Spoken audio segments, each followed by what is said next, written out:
with it, won something. Yeah. But then It I was look good? back, Slumdog Millionaire, same thing. Yeah, I mean, it was good. Like, it was fine. Yeah. It wasn't unbelievable. You need to watch the Big Short like I told you to. Yeah, I haven't done You're that not gonna yet. go wrong with no, that. that's a good call. I Yep. do that. And I actually watched one more. What else did you watch? Matinee yesterday at the house. Okay. After another marshmallow baseball game. I like it. We lost. Kaylee got mad at that one. Bad base running. Plus, I struck out with the bases loaded. So that Brad, wasn't good. She pressure was burst mad at pipes me. sometimes yeah, are a little mixed dissension diamonds. on our team. Yep. But after that, a little matinee of Onward, the Disney movie. Oh, yeah. Have you seen that I one haven't yet? seen it. My son's seen it by himself. I guess he just watched it when I was sleeping, but yeah, he says it's really good. It's good. Yeah. You know It was what? fine. You know what you You saw seen it too, Coos? We watched it yesterday morning Nice. when we first woke up. We're like, oh, this movie's out. All Check right. it out. I saw somebody, maybe it was on Facebook or something, say something about it. I was like, what the heck? Let's watch it. Yeah. You know what's funny when you watch a Disney movie? You're like, that's either going to be a good ride or a bad ride Yeah. someday at Disney. Well, Onward's going to be a good ride at Disney someday. Sad Like or not? it has big time potential. Is it sad? Yeah, a little bit. Yeah, I thought it was over. The sad part of it was oversold to me. Okay. I I don't know. So the- that so I end, have to that know end, this I don't want stuff. to give anything away, Don't but give the it- end don't scene, spoil I'm it. sitting there like, yeah, So it's that scene decent- didn't get me that Because much. I have to know this stuff, man. I can get emotional. Like Coco Yo, no, was I off think- the chart sad. You seen Coco, Brent? No. Oh, you seen Coco, it's Coos? not Coco sad, but there's Okay, that pulls at the nothing's heartstrings Coco a little sad, bit. man. Nothing's Coco Is it sad. the one that everybody that got attention? I think it was a Disney. Maybe it wasn't Disney. Up. Up, yeah. Oh, yeah. Up was Pixar. Pixar. Okay. I- But it's Yep. still insanely I actually, depressing. yeah. Oh, That yeah. was I actually depressing, cried right? during Up a little bit. I mean, I didn't cry, but there was, misty-eyed a little bit. Yeah. In front of my football team. It was college movie night. It was college movie night at Murray State, and we went to it's called the Sherry Local Theater, small, tiny theater. Obviously, it's Murray State University. So, like, me and 10 other teammates go watch Up, and, like, dude, when she gets to the scrapbook part, spoiler alert, but she gets to the scrapbook part, and she's like, it's time to make your own memories. I start going, no! And my friend's like, Lane, you okay? I'm like, yeah, this is stupid, man. This is a stupid movie. I'm trying to, the like, best. I'm trying to, like, flex and be masculine. I'm trying to flex out of it, you know? That's the best when something's getting at you, the immediate thing is, this is stupid. Yeah, this is I hate stupid, this movie. man. Stupid animation. Bunch Yeah. of football players weeping in Oh, the yeah. movie theater Absolutely. over an animated movie. Absolutely, man. Hey, but it had adult situations, dude. It was, it was I never. intense. I think I saw the early part of that movie and that was it. I never did. Oh, 'cause- shame on you, man. Yeah, I didn't see it. Shame on you. It occupies a long list for me. Hey, we got a couple of interviews today. We didn't get to the Ben Gamble interview, so it's just a quick one. Stuart Weber did with the Milwaukee Brewers baseball player, who is obviously from here in Jacksonville, Bishop Kenny. So many of these guys' homes are just working out and trying to wait it out and see what happens. Solomon Kinley, I call it the trilogy of Solomon Kinley today on the TV side. We did the story last week, and it was a decent sized interview. It wasn't anything crazy, but we split it up on Saturday and Sunday of Action Sports Shacks primetime, 10:30 on Fox 30, 11:30 on CBS 47. We'll share a little bit of that today. We're also going to have a TV story on him tonight on CBS 47 and Fox 30. Kinley is an offensive lineman, Big top boy. 100 player in this draft, really good guard. Now, not a left tackle or center. He's a guard who they come less acclaimed when it comes to the draft, but he's one of 3 offensive linemen at Georgia that will likely go in the first 3 rounds of the draft. He's from Rains, and really, you know what's cool about Solomon Kinley? We'll talk about this a little bit more later on. He's got a great personality. I like him. And offensive linemen just don't. No. It's not at like all. they're not allowed to. You know? I'm going to ask you about because I want you to recollect some stories of like your favorite offensive lineman you played with, maybe that has personality. I mean, These guys are so stoic, man. Well, you know who I'm going to say to top the list off is Evan Britton. Well, good point. Yeah, right. That is. Evan Britton's hanging out with Mike That's Tyson true. on a daily basis, That's true. Brent. Evan Britton what has more the do you want? mentality more of a defensive lineman. Sure, yeah. You're right. That I can give you. I'll give you that for Yeah, sure. and in a weird, because he's got more of a personality defensive lineman because he's a little crazy. Yeah. Right? Solomon Kinley's more got, he's like this fun-loving, wide receiver guy. Not Okay. diva. I mean, not Yeah. diva, but kind of like this, good personality and I don't even know what position I'd equate him to because I don't even think wide receiver is good. But he's different. Like, he just doesn't feel like the offensive lineman you talk to. I wonder if that almost helps him in the draft. Or could it hurt him? Yeah. Because offensive line coaches, they don't like to smile. It's not a bad point, You man. know? Yeah. So, yeah. And then, like, 9 out of 10 offensive line coaches have the big, because they can't smile because they have the biggest dip in their mouth of all time. Good like, point. that's like an offensive line coach prerequisite. Do you dip? Okay, then come on the team. Yeah. Let's go. Let's welcome you. Absolutely. That's a good point. You know, the thing about it with like Kindley and the offensive lineman, and if you really talk about the football part of it, you know, the Jags could be in the market for some offensive linemen.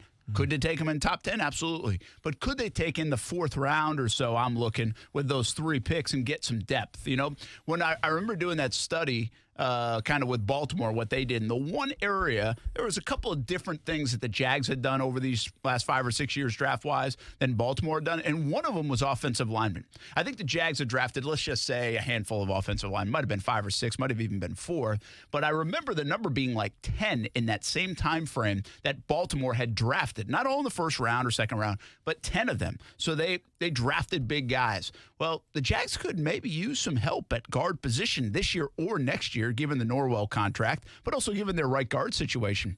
Solomon Kindley slips, not that I'm rooting for that, but he slips down to the 4th round where the Jags have 3 selections.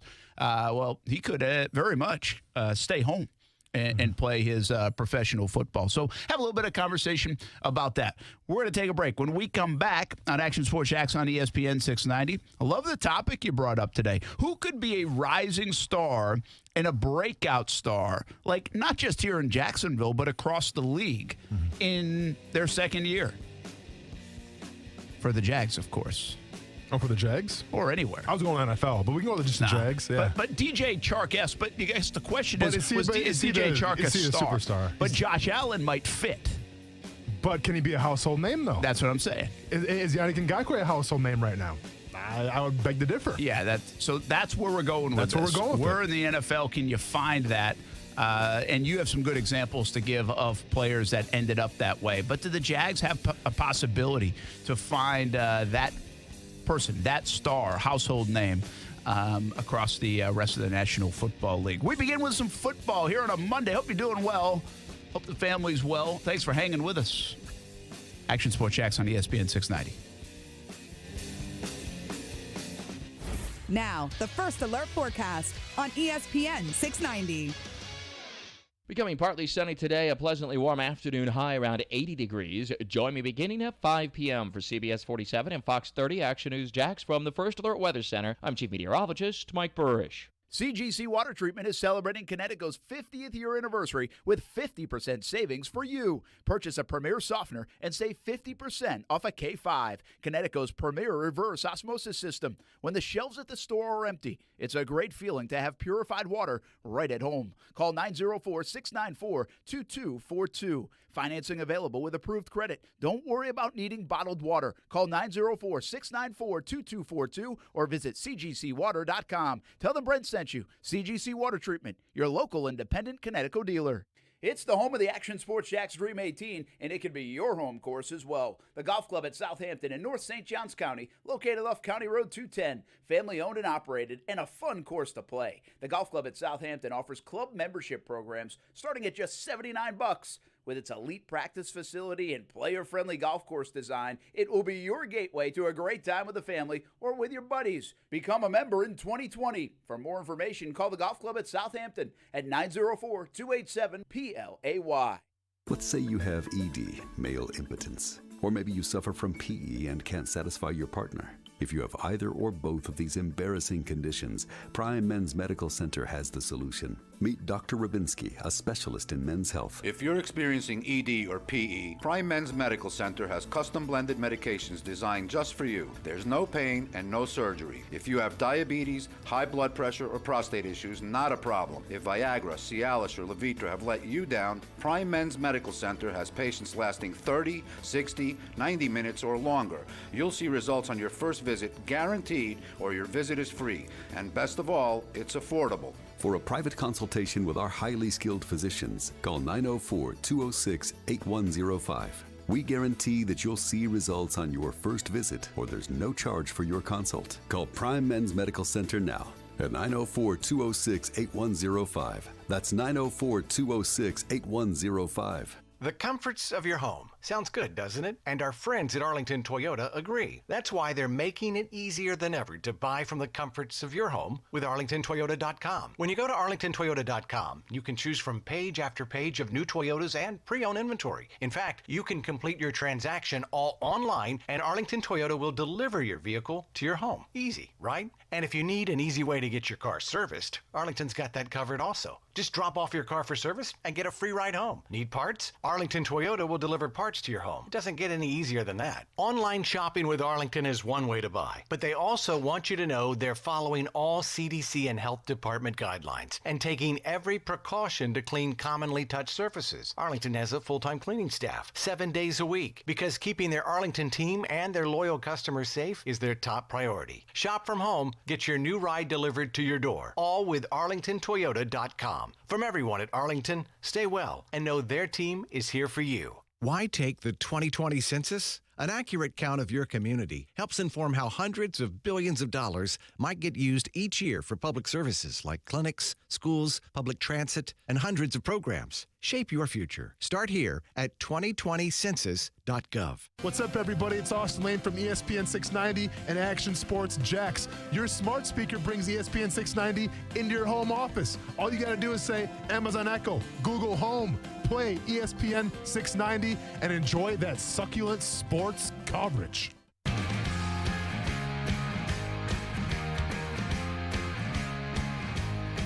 It's me, DDP, Diamond Dallas Page, the king of bada bing. This is Action Sports Jax.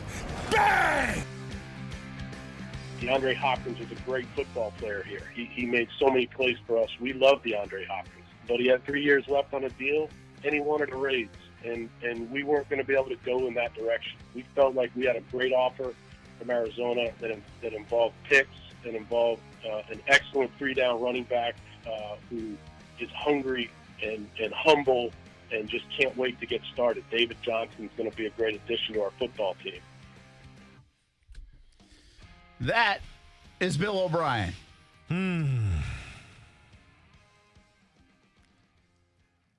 That was the logic, I guess. How do you explain getting rid of DeAndre Hopkins? Well, we didn't want to deal with a headache, number one. What headache? Well, they obviously anticipated if he wanted a raise that they were going to have to deal with some drama. And to be fair, DeAndre Hopkins is going to make just the same amount of money in 3 years as Amari Cooper is going to make in 2 years, by the way. Yeah. And that's why he wants a new deal. Take it for what you want. Listen, Michael Thomas reset the market last year, and I think Hopkins is due like $12 million or something. Mm-hmm. And so everybody wants to rip up their money when they whip up their contract when they outperform it, which I get. You know, I understand it from the player's side. 3 years left, though. I mean, I know, man. It's like, what? Isn't there like a fundamental nature of this to say, hey, you're the one that signed the deal. Like, you agreed to this deal. It's a term of what's the deal of a long-term contract? Like, there's no, like, I do, from an organizational standpoint, when you sign somebody ahead of time, it's like say they sign Miles, right, to a deal that at the time everybody's like, well, what are you doing? You know, maybe it's too much and he didn't play that well. But say he becomes like all pro this year. Well, the way that this day and age is with agents and everything, Miles will want to rip up that contract and now be closer to C.J. Mosley, even though he's got 2 more years left on it. And by the way, I'm just using Miles as an example. And Hopkins has got it done for a long time, but he was a good receiver and one of the best receivers in the game even when he did this deal. So from an organizational standpoint, you're like, wait a minute, I did this deal. I gave you this in time, and now, it's coming up.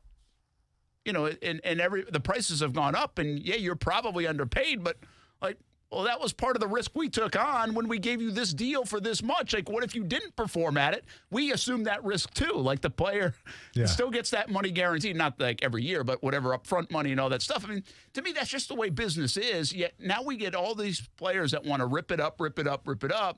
And that's where we see this stuff. I mean, no different with Jalen. 2 years prior to his deal basically being done, he was already knocking on that door and kind of setting the stage. And the funny thing about Jalen is he ain't going to get paid an extension most likely until after he plays through his 5th-year option.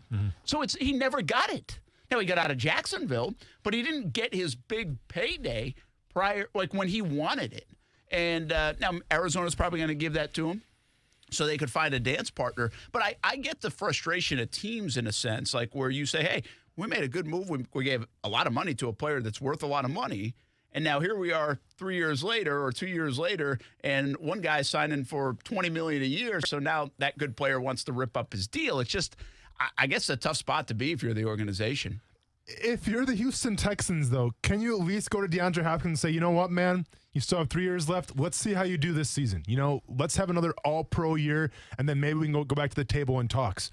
He literally said he wants to get paid more money. He wants to make Amari Cooper money, and then you just trade him right away, and then you try to pawn us off and insult our intelligence and say, well, the offer was too good to pass up with David Johnson, a second-round pick.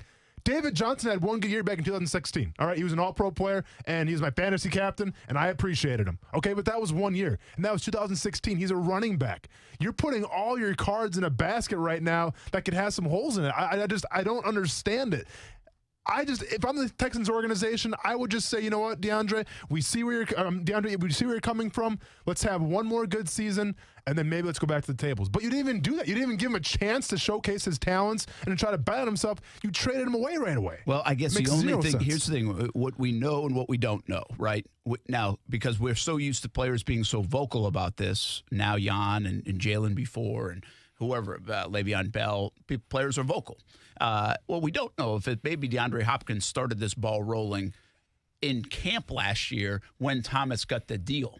You know what I mean? So when so it would have been quiet and under the radar. So Brent, that would have been 4 years though. No player is going to come out and say I'm on a 4-year deal. Well, I think maybe he said after this. I'm just saying the conversations, the idea, and so some of those conversations maybe the organization had with his agent and said like, hey, well, we could do. Maybe they asked something like that. Well, maybe DeAndre is still going to kind of put up a fuss. I mean, if you take a look at it, man, Michael Thomas making $20 million, DeAndre Hopkins making $12, it doesn't seem right. Sure, right? but I mean, if you're DeAndre Hopkins and you still have 4 years left in your contract and you're trying to get more money, time to fire your agent. Simple as that.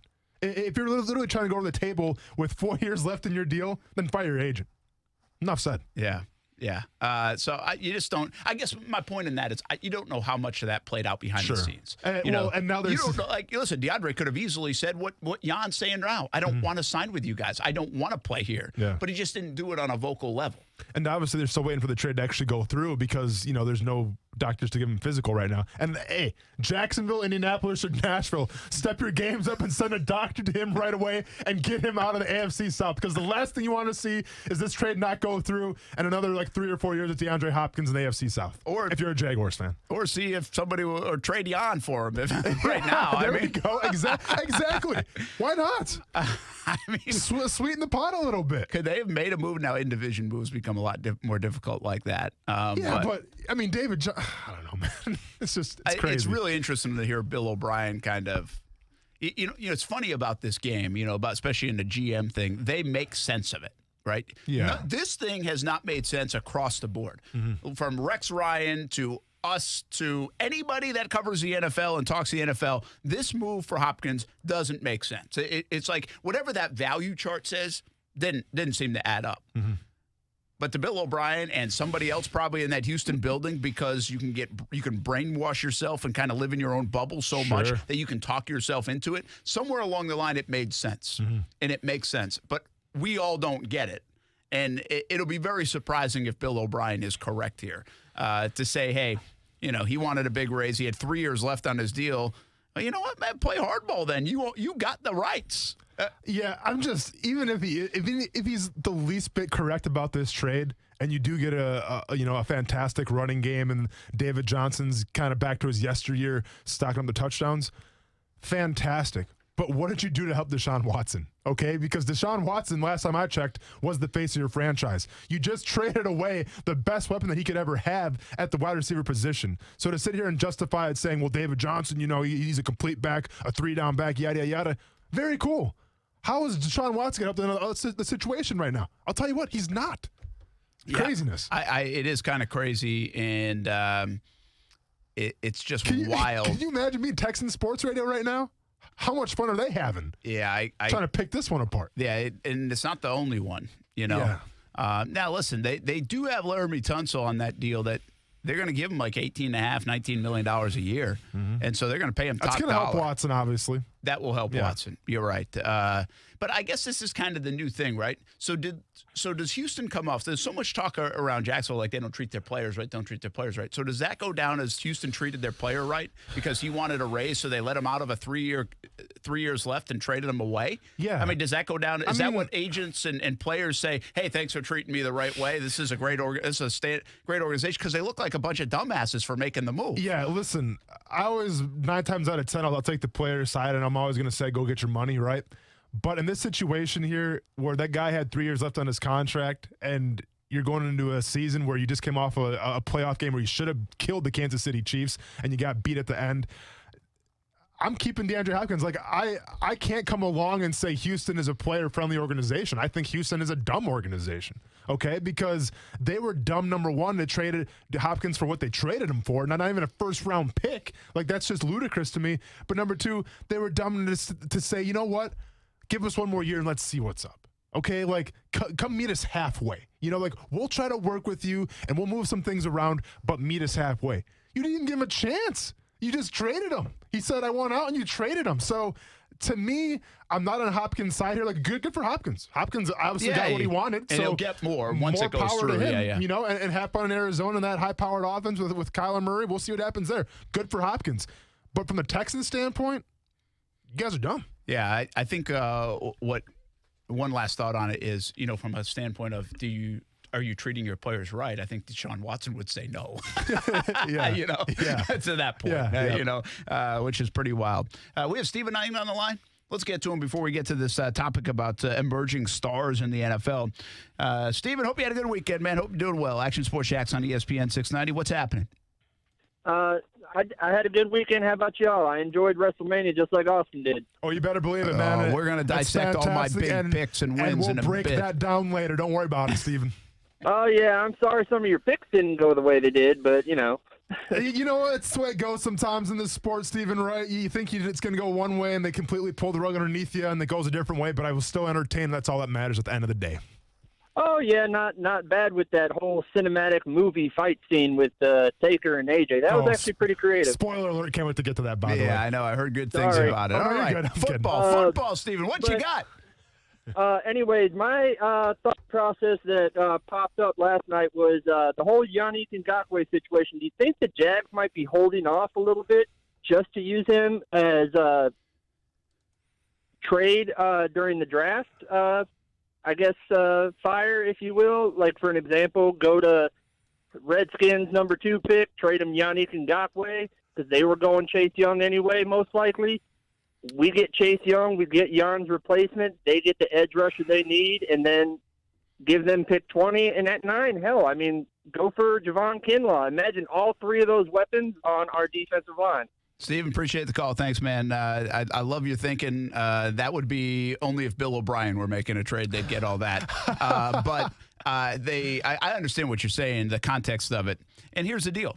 The next available time to make a move with Jan, because nothing's happened, right? So the next hot time, if it didn't happen right when free agency began, is the draft. That's the next one. Will the Jags be able to package Jan and get what they want and move up? And some of that's sure they have scenarios, but some of that will be a very fluid deal depending on who's left on the board and where they're picking and all those things. I have a hard time believing he's going to move in this draft, and let me tell you why. I think the Jags sitting at 9, they really don't have a lot of motivation to move up.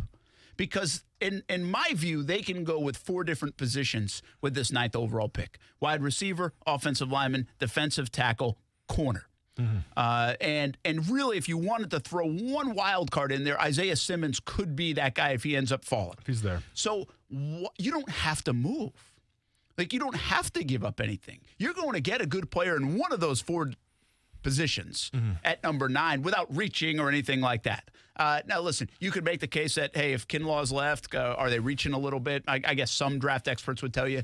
Now, if they go to a second cornerback outside of Okudah, I think they would be reaching. Like, if they're going to pick C.J. Henderson at number 9, I think that'd be a mistake. That's a little bit high for me. But I've seen him as high as like 12 on some of these mock drafts. So, again, they well, hopefully know better than us. But still, wide receivers are definitely going to be in play. Offensive linemen definitely going to be in play. And then you just don't know if one of those guys fall. Derek Brown, Okudah, and even a Simmons. Correct. So I just don't, what would be the motivation other than to get Jan out to move up? They're not going after a quarterback, we don't think, unless we're blind to that. And maybe they really love an Okudah. Obviously everybody loves Chase Young, but I just don't see them getting up to number 2 here. So what's the motivation to move? I guess that's what I'm wrestling with when it comes to Yannick Ngakoue and moving on draft day. Yeah, and at the same time, too, with the Redskins, because the Redskins are kind of like the hot topic right now, with the draft and trading up, with Chase Young and everything. The Redskins are kind of a unique team because they're a team that I really, to tell you the truth, I don't think they really need Yannick Ngakoue. I don't think they would really go out of their way to get Yannick Ngakoue. They have Ryan Kerrigan, and I get it. Ryan Kerrigan last year only had 5.5 sacks, but the previous year, 13.5 sacks. This guy's been a staple as a defensive end / outside linebacker now for, it seems like forever, and he's very dependable. Now he's getting older. He is getting older. But also keep in mind, too, opposite of him, you have Montez Sweat, who had 7 sacks last year as a rookie, first-round pick last year. So, they obviously like Montez Sweat going forward, too, as well. Now, Chase Young, obviously, is slated to go to Washington. I think Chase Young is one of those guys where he's like a once-in-every kind of generational guy where you're going to bring him in and you're going to find a spot for him, kind of like an Isaiah Simmons, I feel like, where Chase Young is so talented that you cannot deny him, so you have to draft him.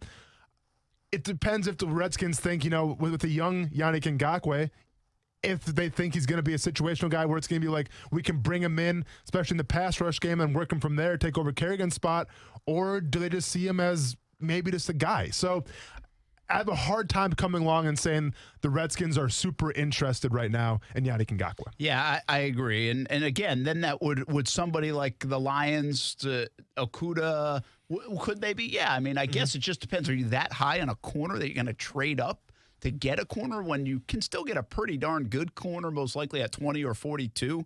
I just don't see that. So I don't think there's much motivation. So to Steven's question, when else would it happen? Well, now I think you're waiting until, what do I always say? I think the calendar turns to Labor Day. Mm-hmm. That's when I think stuff happens. I don't think you see a lot of trades happen over the summer. You don't see a lot of trades happen even in training camp. I think could you see something go down with Jan maybe in the Labor Day time frame? Maybe. I don't know.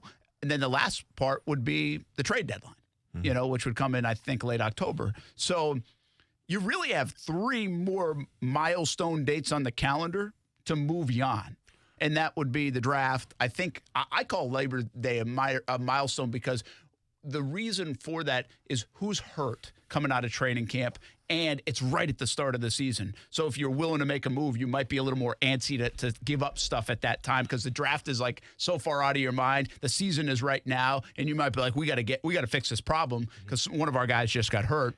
And then obviously the trade deadline now would favor Jan and hurt the Jags. The longer this goes, I think the less leverage the Jaguars will have unless they're willing to throw the hammer down on a second franchise tag. Keep in mind, too, if the Jaguars actually do try to trade for Okudah, let's say at number 3 with the Detroit Lions, who seem to like him, all things considered, well, let's think about this then. In order to trade up to the number 3 spot, you probably have to sacrifice, another first-round pick. Next year. So you're giving up 2 first-round picks for Okudah. Basically what you got for Jalen Ramsey. So essentially what you're doing is you're saying we think Okudah's going to be the next Jalen Ramsey, give up 2 first-round draft picks, and we'll see what happens. That's why they won't do it. That's why you're not going to do it. It's just not their MO to do anything like that, and they're not in that immediate of a rush to win. Exactly. They're not in that mode that they're like, oh, wow, Jalen or Jalen 2, Okudah would put us over the top. It just wouldn't make a lot of sense. Good question, though. And listen, you never know. Draft day gets emotional, and the less emotion you can show, usually the better you do. It's the tough thing about draft day. You want to improve your team so much, but a lot of teams that stand pat, Ravens over the years and start trading back. The Patriots over the years compiling picks. Those are the teams that end up doing a little bit better in the long run, in my opinion. All right, you ask a question, so let's get to the topic. What player going into his second year. Yep. Excluding Gardner Minshew, by the way. Excluding So Gardner we Minshew. exclude Gardner Minshew. Has a chance to be a bona fide star. Yeah. And you And- gave some examples here. Yeah. Odell Beckham Jr. Correct. Patrick Mahomes. Oh, yeah. Lamar Jackson. Obviously. It's funny, Jackson, to me, he kind of feels like a rookie. Yeah. You know, same way Patrick same thing Mahomes Mahomes did, did. right? Jalen Ramsey. Yeah, I think he was. No, second you're right on year, the money, man. Was a star. 17, Everybody knew him. Bam, he became the best corner in the league. Correct. Right? Yep. Juju Smith-Schuster. Another Remember, good and example. people forget about this because, like, he obviously had a bad season this past year. But Smith-Schuster, I mean, guy was in every single Pizza Hut commercial there was. Like, there was a time where Smith-Schuster was the guy going into 2019. So I love the parameters of this too, right? Because like I gave you an example of like a DJ Chark who emerged, made a Pro Bowl, jumped out. But again, if you're in Seattle, Washington, if you turn on NFL Network, how many times are they talking about DJ Chark? With all due respect, love the kid, but he's not that guy. Jalen became that guy. He became that people were talking about. Now, I do think there is one. Gardner, by the way, became that guy in year one. Of course. But I do think. I think Josh Allen could fit this now. I think Josh Allen could, again, if we're projecting, based off that rookie year, based on how they use him, and depending on how he does in year two, he could become like the Khalil Mack that people talk about. Why not? Sure. I mean, I don't think that's far-fetched. Could Josh Allen be on a path of Khalil Mack? Why not? I think he could, but I guess we both have different criteria here. I think Josh Allen could definitely be Khalil Mack, hands down, without a doubt. And Khalil Mack was definitely a bona fide superstar, right? Yeah. I mean, People were talking about him left and right. He was all pro in two positions. Excuse me? Yeah. A linebacker and defensive end. So, yeah, I mean, the guy's definitely a bona fide superstar. Josh Allen can definitely get to that. But I'm going to make another point here. If I go on the street right now and I ask 10 people who led the NFL in sacks last year, how many people are going to actually name the name that led the NFL in sacks last year? Yeah, probably not. And my point is, Aaron Donald still isn't like that. Yeah, recognized like true. that. And my point is, and I brought up Khalil Mack, which is a great point because Khalil Mack doesn't really fit this mold at all. But I think you have to have success as a team in general, though, in order to be that household name, right? Where DJ Chark, obviously, the team struggled last year a little bit. Yeah, he had a great year, but he's not the household name quite yet. I think that in order to be like that next rising superstar, you also have to have the team around you to help cultivate that. Yeah, that's a good call, man. I don't want to eliminate too many from that conversation, but it's a good call. So here's some of the top rookies, okay, from a year ago. Bosa, of course, right? I mean, I feel like he already established himself when they went to the Super Bowl. Yeah. He obviously has the name recognition because of his last name and his brother. And he was such a big name coming out of college anyway, a la Chase Young. Sure. So I feel like he already made it. I think his teammates can actually be the bigger superstar. That's going to be going to the second year. Deebo Samuel. Correct. And he's on the list. Yeah. Yep. So that's a good call. Again, because you're talking about position-wise, he's got a chance to do that. Yep. Well, keep in mind, Sanders is gone now, so essentially he's probably going to be the man going forward. Yeah. I mean, when you have a name like Deebo, that's going to make you stand out. Don't sleep on that, man. As much as maybe Yannick Ngakoue's name hurts him in the national spotlight, sure. I think a guy like Deebo could be a fun thing. You'll have nicknames coming off that, play on words coming off that. Of course. And here's the other thing. He's got a GQ quarterback that people want to be a star. Yes. So if Jimmy G has this big year, well, guess who's on the receiving end of that? Of course. And so you're always hearing his name. It's a really good call. And they're going to have success more than likely next year, again, as a team for the 49ers. Yeah. Yep. So that's a good call. How about A.J. Brown? Does he have a chance? See, I kind of went back and forth with A.J. Brown. Obviously, he had a stellar rookie year, but I think it's Henry's team, okay? And I think the passing game is going to always come second, especially in Nashville. I don't think A.J. Brown's going to be the next household name in Nashville, Tennessee. Yeah. Oh, yeah, they got too much to wade through there. Yeah. I hear you. One of the top rookies last year goes under the radar, Terry McLaurin, but he's in Washington, man. They're just not going to be good enough to do it. Here's a guy, though, because everybody loves his story, and his story already came out. And then he got hurt at the tail end of the year. But now that he's going to Las Vegas, Josh Jacobs. Yeah. Yeah. See, I went back and forth on this one, too, because his story is insane, man. And obviously the running back position gives you star power. You have to ask yourself, how are the Raiders going to be next year? I think if you look at their team last year, one of the youngest teams in the NFL, I think they can definitely build off it. So there's optimism there.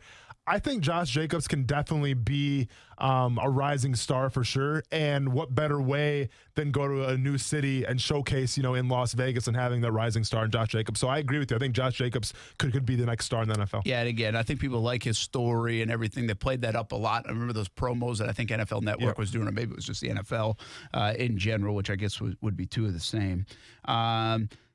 Who else, man? I mean, this list that I'm looking at in terms of rookies is Gardner Minshew who's on there. He's down at like number 15. So obviously, Hunter Renfrow, could he be? Could the accountant make it big? I'm not saying Hunter Renfrow at all. Obviously, Kyler Murray could be, but to me, and then so I kind of label him as 1, 2, 3, right? So, for instance, Deebo Samuel was my number 3.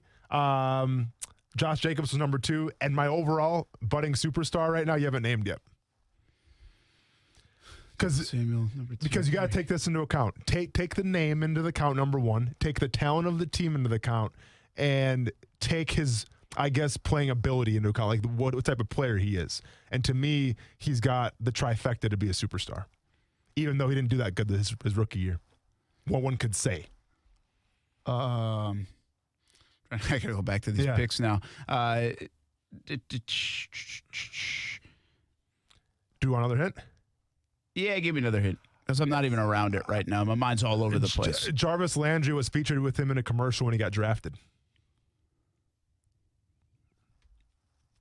Why am I blanking on this? All right, give it to me. Hollywood Brown. I should have said, it's funny you said that, because when I said A.J. Brown, I was thinking I'll come back to Hollywood Brown, and then I never came back to him. Listen, with the Ravens, they're a physical team. And you could say we got Lamar Jackson, you got Mark Ingram, so they're superstars right there, okay? Those are household names, in my opinion, especially Big Trust. I think Mark Ingram's stock is higher than ever. Good call. But I think that if the Ravens want to have success, this up-and-coming season, you can't do a repeat of last year, because eventually we've seen it. Teams will figure it out. The Tennessee Titans figured it out a little bit. So I think this year it's going to be more of Lamar Jackson relying on his arm than his feet. And what better person to throw it to than the speedster that they call Hollywood Brown. So I just think from the nickname, from his big play potential, playing with the Baltimore Ravens, who are a very hot team right now, I think Marquise Brown can't lose. And he's actually my biggest pick to go, quote-unquote superstar next year. What's cool in this thing is the Jags do have 2 potential guys, and that is Gardner Minshew and Josh Allen. I mean, they really do. I mean, that shows you about that pick.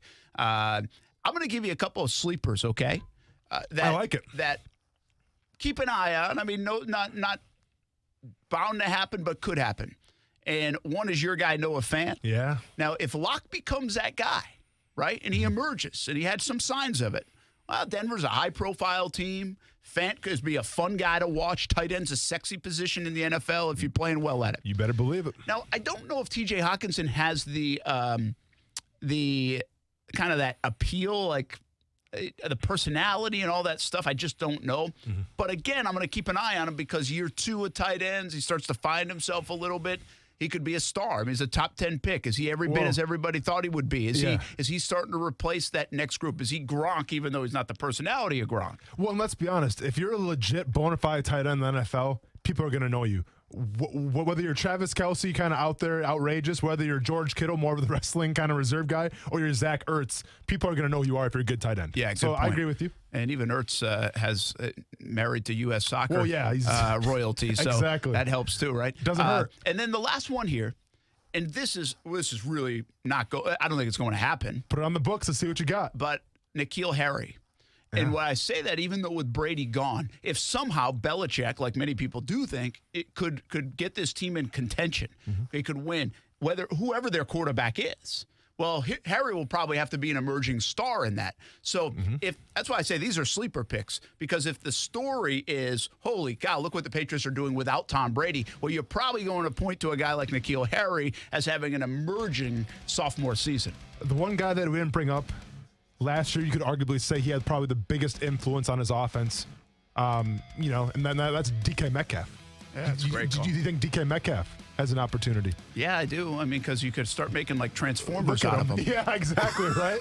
Look at him. I mean, you really could. Seattle's tough up there now. It is. It's tough but Russell Wilson's Russell Wilson, so he's already got an appeal to him. Sure. Yeah, it's a really good call. We probably should have had him pretty high on the list, really. Yeah, see, I just didn't. I mean, you're right, because DK Metcalf should be the guy, but just that Seahawks offense it's always kind of an enigma to me. And I get it. It's Russell Wilson's team now, but for whatever reason, I still think they're going to be like that run-first team and then rely on Russell Wilson's arm secondly. I don't know. Yeah, be interesting to see if they can do that.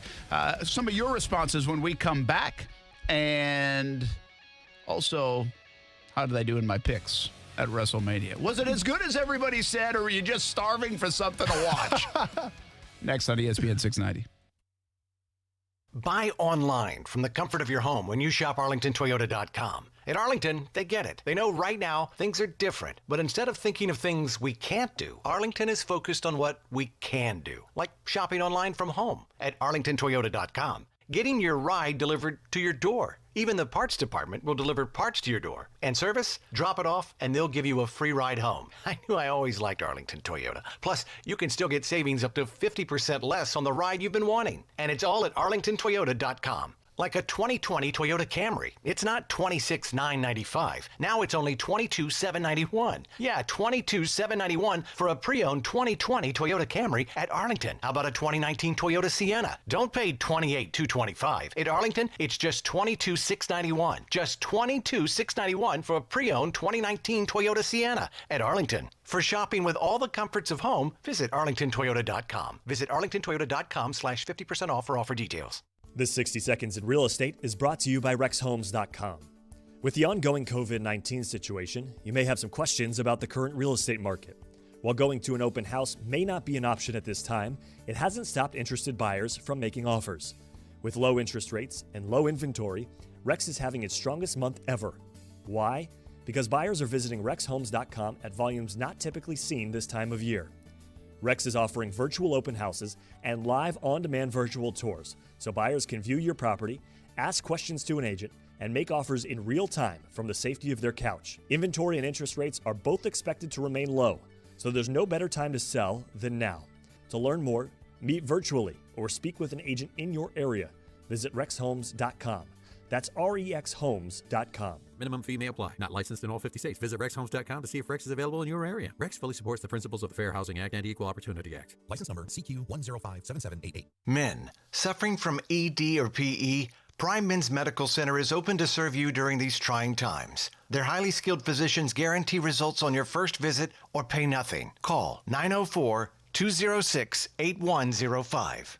J. David Tax Law wants you to know that they are here to help individuals and businesses with tax debt issues during the coronavirus pandemic. Hey everybody, this is Brent Martineau. Tax problems can be extremely stressful, especially now. If you owe a tax debt, there are new programs available that can help reduce or eliminate your IRS or sales tax burden. These programs expire on July 15th, so don't wait. Get the help you need with tax debt, payroll taxes, bank levies, wage garnishments, tax liens, and unfiled returns. With a $1 trillion economic stimulus package on the way, the IRS will be collecting an unprecedented amount of tax debt to fund this historic initiative. At J. David Tax Law, only highly experienced tax attorneys will represent you. Never trust your tax situation to anyone you can't walk in and look in the eye. If you have federal or state sales tax debt, have a sit down with J. David Tax Law. Your first step is a no-cost consultation. Call J. David Tax Law at 904-507-4777 or go to jdavidtaxlaw.com. Say hello to your new secret advertising weapon, your own branded mobile phone number. StarStar Mobile provisions vanity mobile numbers prefixed by **, providing audiences an easy way to reach your business. Give it a try now by dialing ** Mobile from your mobile phone. That's ** Mobile. OrthoEdge understands the need for medical treatment in times of uncertainty, so the office will remain open. OrthoEdge takes your health and safety as well as the well-being of staff very seriously. All patients will be screened for COVID-19 symptoms, and strict sterilization and disinfection procedures are in place. OrthoEdge also offers telemedicine, giving patients the ability to receive care via video chat from the safety of their home. Visit orthoedge.com or call 204-5000. OrthoEdge, located in the DePaul Building, St. Vincent's, Riverside. Why take the 2020 census? An accurate count of your community helps inform how hundreds of billions of dollars might get used each year for public services like clinics, schools, public transit, and hundreds of programs. Shape your future. Start here at 2020census.gov. This is the Dan Le Batard Show on ESPN Radio. I don't think that people would go from CBS to ESPN to watch a game just because of Tony Romo. You know what would improve Monday Night Football's ratings is if we had a flex package that allowed us to put the best football games on there, and it wouldn't matter if you had 2 camels sitting in the booth. Did the camels interrupt Jim Nantz? Because that's one of the great qualities of Tony Romo. The Dan Le Batard Show with the Stugatz on ESPN Radio and ESPN News. Hey, it's Goose from Action Sports Jacks on ESPN 690. Now, I know there's a ton of ways you can listen to the show, but did you know one of the ways is through a smart speaker? Yes, the Google Home, the Amazon Alexa. It's pretty easy to do. Just tell either of them to play ESPN 690. Try it out weekdays from 3 to 6 p.m., and you can listen to Action Sports Jacks.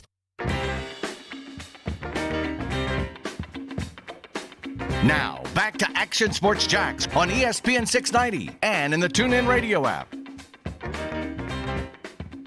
I know you've heard the story about Drew Brees, and we were going to sign him in Miami, and we didn't pass him on the physical, so we couldn't sign him. So he went to New Orleans, had a great career, won a Super Bowl, been in the Pro Bowl lots of times, and and I just thought that when we missed the window of getting the quarterback, and that we were going to have a hard time being successful there. We didn't have a quarterback. That's Nick Saban. Didn't pass the. I mean, Nick, you gotta tell the truth what happened though, right? Because didn't Drew Brees want to, he had a stipulation in his contract where whoever signs him, he had to be the starter, and Miami wasn't ready to name him the starter if he came in, so that's why they didn't sign him. I didn't know he didn't pass the physical, which doesn't make any sense because then New Orleans signed him and he passed the physical. I guess everybody's doctors can be different. Yeah, I guess so. So the interesting part about that is Saban got out of Dodge pretty quick after they found out they didn't get the quarterback. Yep. In a couple of years, boom, he was out of there. So Nick Saban with a little story, backstory on the Drew Brees front. The NFL, by the way, in the last hour, they have informed teams it'll be a virtual draft this year. GMs and head coaches will be drafting from their homes. There's more to this. Adam Schefter saying out of this memo, because he read it and I haven't, NFL teams cannot gather at one person's home, each person for him or herself during the draft. Nothing like a bunch of 60-year-old men trying to work Zoom now, and there's gonna be so many discrepancies, so many excuses. I can see it now. Can you wait? Yeah, until like 5 years down the line when their pick is a bust or something. Oh, well, the Zoom meeting glitched, and I thought they said this name and not. Well, can you imagine playing the Minnesota Vikings where they didn't make a pick in time? We were just talking about that the other day. We were saying that. Should they give him more time? By the way, I bet there will be leniency. No, they can't. Usually, But didn't it used to be 15 instead of 5? Yeah, it is. It's still. I think it's still 15, or maybe it's 10 now. But whatever it is, it changes round to round. For that first round versus the rest. That's right. But the idea of, say that time ran out and they didn't get it in, I would imagine this year there could be some leniency to that. I would think. Yeah. Based off technology and everything else. I would think. I don't know. We'll see. But it's, like Schefter says here too, and he's not wrong. I mean, it's basically going to be like a fantasy football draft, like how everybody does it. Except the fantasy football draft that you do from your house, not that you go to the local establishment and have a party for. I think it was on Golic and Wingo. They were talking about, even for the broadcast of it, they were going to use Madden to simulate the player walking on stage to accept. I heard that. I don't know how I feel about that. Yeah. That's cheap. what I heard. It feels cheap, right? Well, yeah. Well, here's the thing, though. Listen, if did you see any of, you wouldn't have seen it. You were watching WrestleMania, but they might have done some of this stuff in WrestleMania. I don't know, but they had they were supposed to have the Country Music Awards last night. And so they did it anyway, but they had all this stuff taped. Okay. From people's houses, and by the way, hey Brent, I didn't watch it. I knew you didn't watch it, but Tim McGraw, I think he did his song "Humble and Kind," but he did it through Zoom. So they were in 4 different places. So he had the guitar was on one corner of it, he was singing on another corner of it. So they did it that way. Yeah. So the bottom line is, it's really no different. I mean, you basically still have your conference call with Shad Khan somewhere. Yeah. Dave Caldwell somewhere, Doug Marrone somewhere, personnel scout wherever. The people that you see in war rooms, they'll have their own little hookup, and then you still have to get the the pick in somehow. But you can have those conversations. Is my point. You just got to make sure that your Wi-Fi is on point. Number one, and number two, there is no auto drafting. Okay, so make sure you're present. That's okay. All right, let's just let it go. They'll pick Martin, where you can't log into your Zoom account. It's all auto drafted for you. That's true. Del Rio couldn't go to the buffet at home on this one. No, for sure. We need to look up players' names and how closely alike they could potentially sound, and if they have a chance to go to that team at that pick. So say it's like number 9. We have 2 players. If their last name sounds the same, and they're on the Zoom meeting and they want to go one, but there's a lag in the name and the other. Oh, yeah. Now we're talking. This will create some interesting things, but you're talking about $1 billion and billion dollar industry. They will find out a way to make it crisp and clean and probably pretty good, I would think. I bet there will be something. They are working on this. Pixin. They are working on this day and night. Sure. And they will have, it'll look good. I bet it will look good.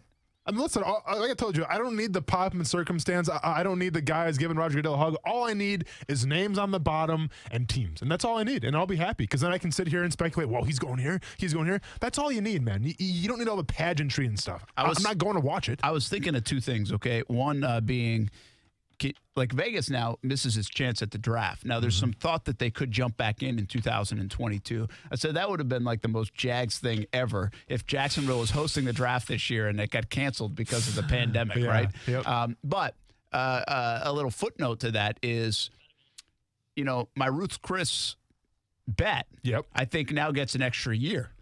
That wasn't in the bet though. I know. But we got to make a stipulation here. Nobody saw a pandemic coming. That's a good point, Brett. Yeah. I mean, how about this? If Vegas gets in the rotation sometime between now and then, done. Then I get an extra year on the bet. Done. I like it. Yep. Fair enough. Sold. Okay. A couple of responses, by the way, for our last topic. We got one response. There's more drama than just money going on in Houston with DeAndre Hopkins. That could be. Mike Widener says Josh Allen on that's who's going to become a star, and that's not a wrong answer, I don't think. Hollywood Brown says Josh. If he can make a DJ Chark-like jump on a super hyped Baltimore team, I think he's got a shot. And that was your number 1 pick, right? The number 1 pick. Jack Stan says Devin White. This is a good one. Going to have a lot of eyes on that team next year with Brady. White becomes a star. Not a bad pick. Yeah. I mean, I know how you're feeling about the defensive guys right now. Yeah. Outside a corner, I still think your edge rusher has a chance. Like the Bosa has a chance to be like that too. I mean, Von Miller was in a prestigious category. You can be an edge rusher and have success, but I think your team still has to be good as well. Yeah. And corner probably is the most likely, like Jalen did, right? Correct. To be that brash, and keep in mind, once again, guy. His second year, he had some success. The team did. Had a lot of it. Yeah. There you go. Tom, by the way, says slightly off topic, but you were talking about it. After the draft, I assume the 2 first-rounders to sign Yannick become a 21 and a 22. That might make it more palatable for a team. Palatable, very good word of the day. I guess that's a fair point. It would be more looking down the road. It's still not going to be 2 first-rounders. I just don't think that's even the game anymore with Jan. I think it's a first-rounder and what else at this stage of it. All right, didn't get to my WrestleMania picks. We'll do a little bit of that coming up. I hope so. Must be your segment. How about we play a little Ben Gamble, Milwaukee Brewers, and nice. WrestleMania in this segment? This is Austin's segment. Do you have any Murray State audio, too, to go with it? No, but we have you breaking down a movie as well. So this really is your segment. Coming up next on ESPN 690. I'm going to eat. First Take, Your Take with Jason Fitz. Is it about LeBron? Is it about the Clippers? Now that Reggie Jackson is signed with the Clippers, what's it all mean? Looking at LeBron because he's LeBron.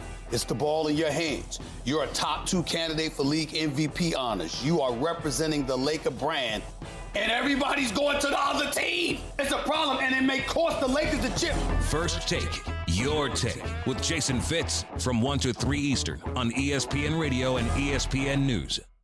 During this uncertain time, one thing is certain: the essential need for continued love and care for your pet. Forever Vets Animal Hospital will remain open with the health and well-being of staff, clients, and pets remaining a top priority. Forever Vets Animal Hospital's 8 locations offer curbside pickup and drop-off, follow social distancing requirements, wear personal protective equipment, and have thorough cleaning procedures of exam rooms following every appointment. The Forever Vets team is thankful for the hard work and dedication of Jacksonville's first responders and will be offering offering a 10% discount to the doctors, nurses, police officers, firefighters, and delivery truck drivers continuing to help our community during this time. The senior citizen and armed forces discount has also increased from 5 to 10%. Forever Vets Animal Hospital is committed to continuing to care for the pets who are always there for us, especially during times like these when we need them the most. Forever Vets Animal Hospital, open for you. Visit forevervets.com to learn more or schedule an appointment. The comforts of your home. Sounds good, doesn't it? And our friends at Arlington Toyota agree. That's why they're making it easier than ever to buy from the comforts of your home with ArlingtonToyota.com. When you go to ArlingtonToyota.com, you can choose from page after page of new Toyotas and pre-owned inventory. In fact, you can complete your transaction all online, and Arlington Toyota will deliver your vehicle to your home. Easy, right?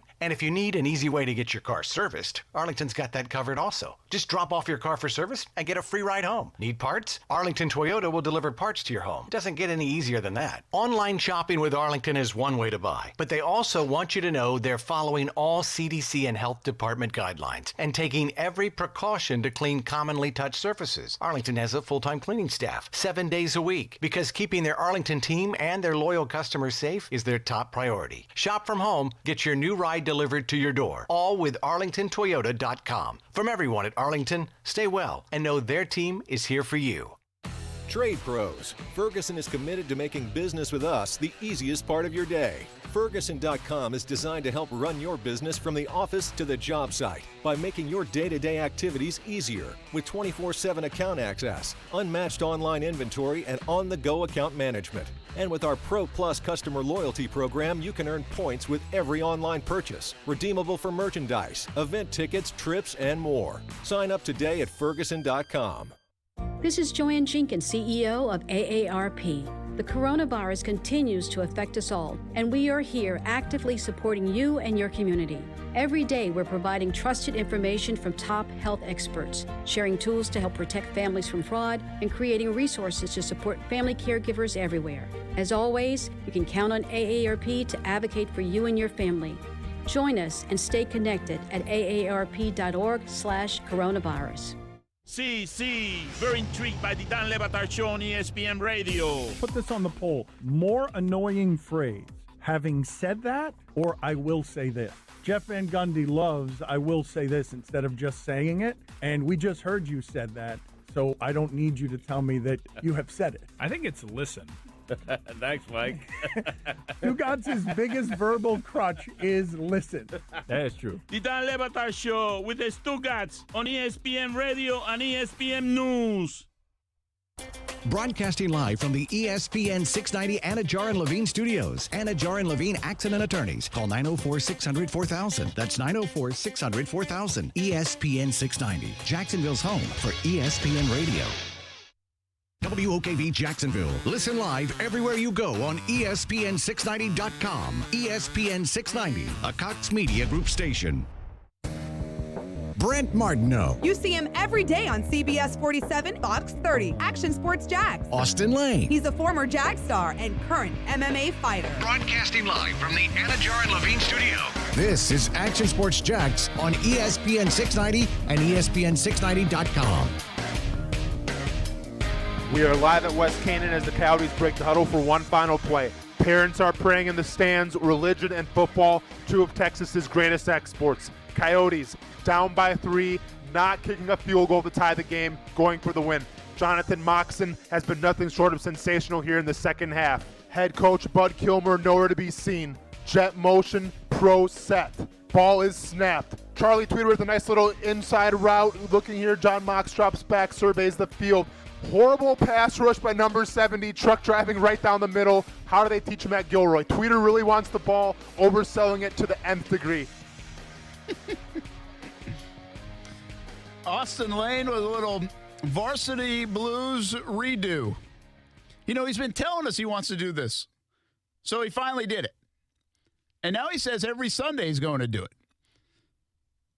He's going to take a clip that he likes from the movies, football movie, and, kind of make it his own, as he did. If you missed that on Twitter yesterday, there's more of it. That was about 30 seconds of it. There's 2 minutes of it. Follow Austin Lane on Twitter. Not Austin Lane 1. Austin Lane. A-Train. That's who you follow. And you can see the Varsity Blues review. What is next on the docket? Next Sunday's game. Yeah, it's going to be a surprise. Surprise? Yeah. Okay. It's going to be a surprise. This one's going to date back to the 90s as well. A little spoiler alert. It's going to date back to the 90s. It's going to be a college breakdown. And it's ridiculous, and that's all I'm going to say about it. How did you pick this that scene? Was it tough? No, not at all. Because you knew you were going that scene. It was the final play. I mean, it's for the district championship. What more do you want? Do you think you'll have trouble picking which scene in some of these, or do you already have some in your mind? No, I mean, there's usually going to be game winners eventually. If this thing, gets popular, that I'll start to do more plays, So I have a lot of plays in my mind. I can probably get us through at least halfway through the regular NFL season. So we're all good right now. I like it. Yeah. How long did that take? Well, I didn't know how I was going to do it first because, originally what I thought of was just playing the video and then talking over it.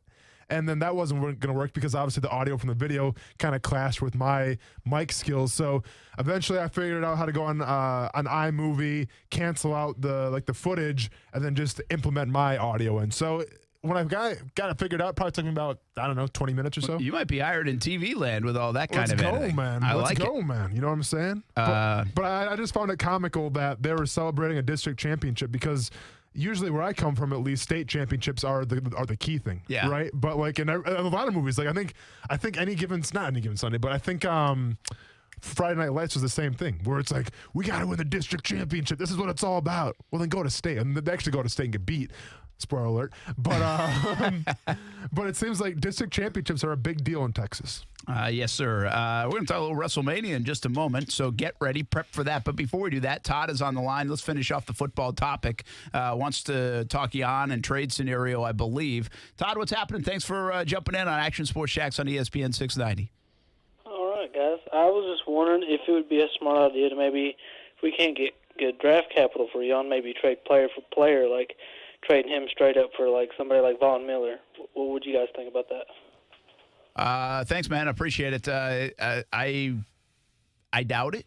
Mm-hmm. I don't think Denver will. I understand the age thing and go it's younger, slipping down, yeah. Younger.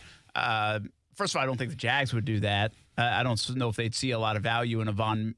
Oh, not a lot of value in Von Miller, but I was gonna say careful now, bro. But what you got to do is you think in 2 or 3 years, when right now the way this thing is set up, are you better off getting a guy and that might be some 32, 33 years old, but still having him for the time being until you're ready to go get it. Putting the Calais Campbell piece together when they did was right because they're hey, we can do this. We can go get it right now. Well, it worked out that they came at least close. By the way, Calais Campbell named to the All-Decade team today. Yeah. I didn't mention that, and I should have. So congratulations. Continue to pile up the resume for potentially a trip to Canton, Ohio someday. That would be nice. Keep in mind, if you do trade for Von Miller, you're taking on his contract as well. So you got to pay him around $18 million for his contract, and then it's only going to be a 1-year thing because 2022 he's a free agent. Yeah. So and how old is Von now? Von Miller is 31 years old. Yeah. So again, I mean, it's kind of like the Calais deal, really. So I'm not saying Von's got nothing left. I just don't know if that's the right time for one of those kind of moves. Now, once his contract expires and you got $100 million laying around or whatever, now he might be a piece that you add on, but you don't need to get in that situation. But I get the context. It's not just the player-to-player deal for Jan is a good idea. Just got to find the right player. Trent Williams makes so much sense, but the Redskins don't seem to make much sense for a landing spot for Yannick Ngakoue. So who can you find? Somebody brought up the other day, Matt Judon from Baltimore. He's under the franchise tag. Well, I don't think get rid of him. I think they're trying to get an extension, and he fits their defense. Not to say Jan couldn't, but depending on what the Jags are playing, will Judon fit here as well as he fits there? Those are certainly some question marks. Well, and that's why I was so adamant about a guy like Zach Ertz, he's definitely a bona fide tight end. They have Dallas Goedert as well in Philadelphia, but obviously Philadelphia could be in the market for a pass rushing end. So, to me, that makes a little more sense than a Von Miller type. A Von Miller, you'd go after if you're one piece away from winning the Super Bowl or going to the Super Bowl, because he could put you over the top. Yeah. Unfortunately, now in the Jacksonville Jaguars, the way they're constructed right now as a roster, they don't have all those tools to go to the Super Bowl, so it makes no sense to bring Von Miller in 1-year lease. Yeah, it really really doesn't seem. All right, here's the deal. WrestleMania happened. Yeah, it happened. Was it the first time it was a two-day First time event? it was a 2-day, Brent.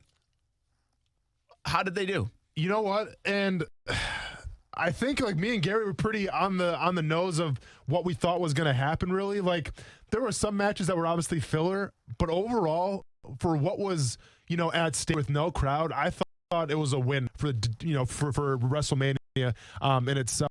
Because keep in mind, like this is professional wrestling.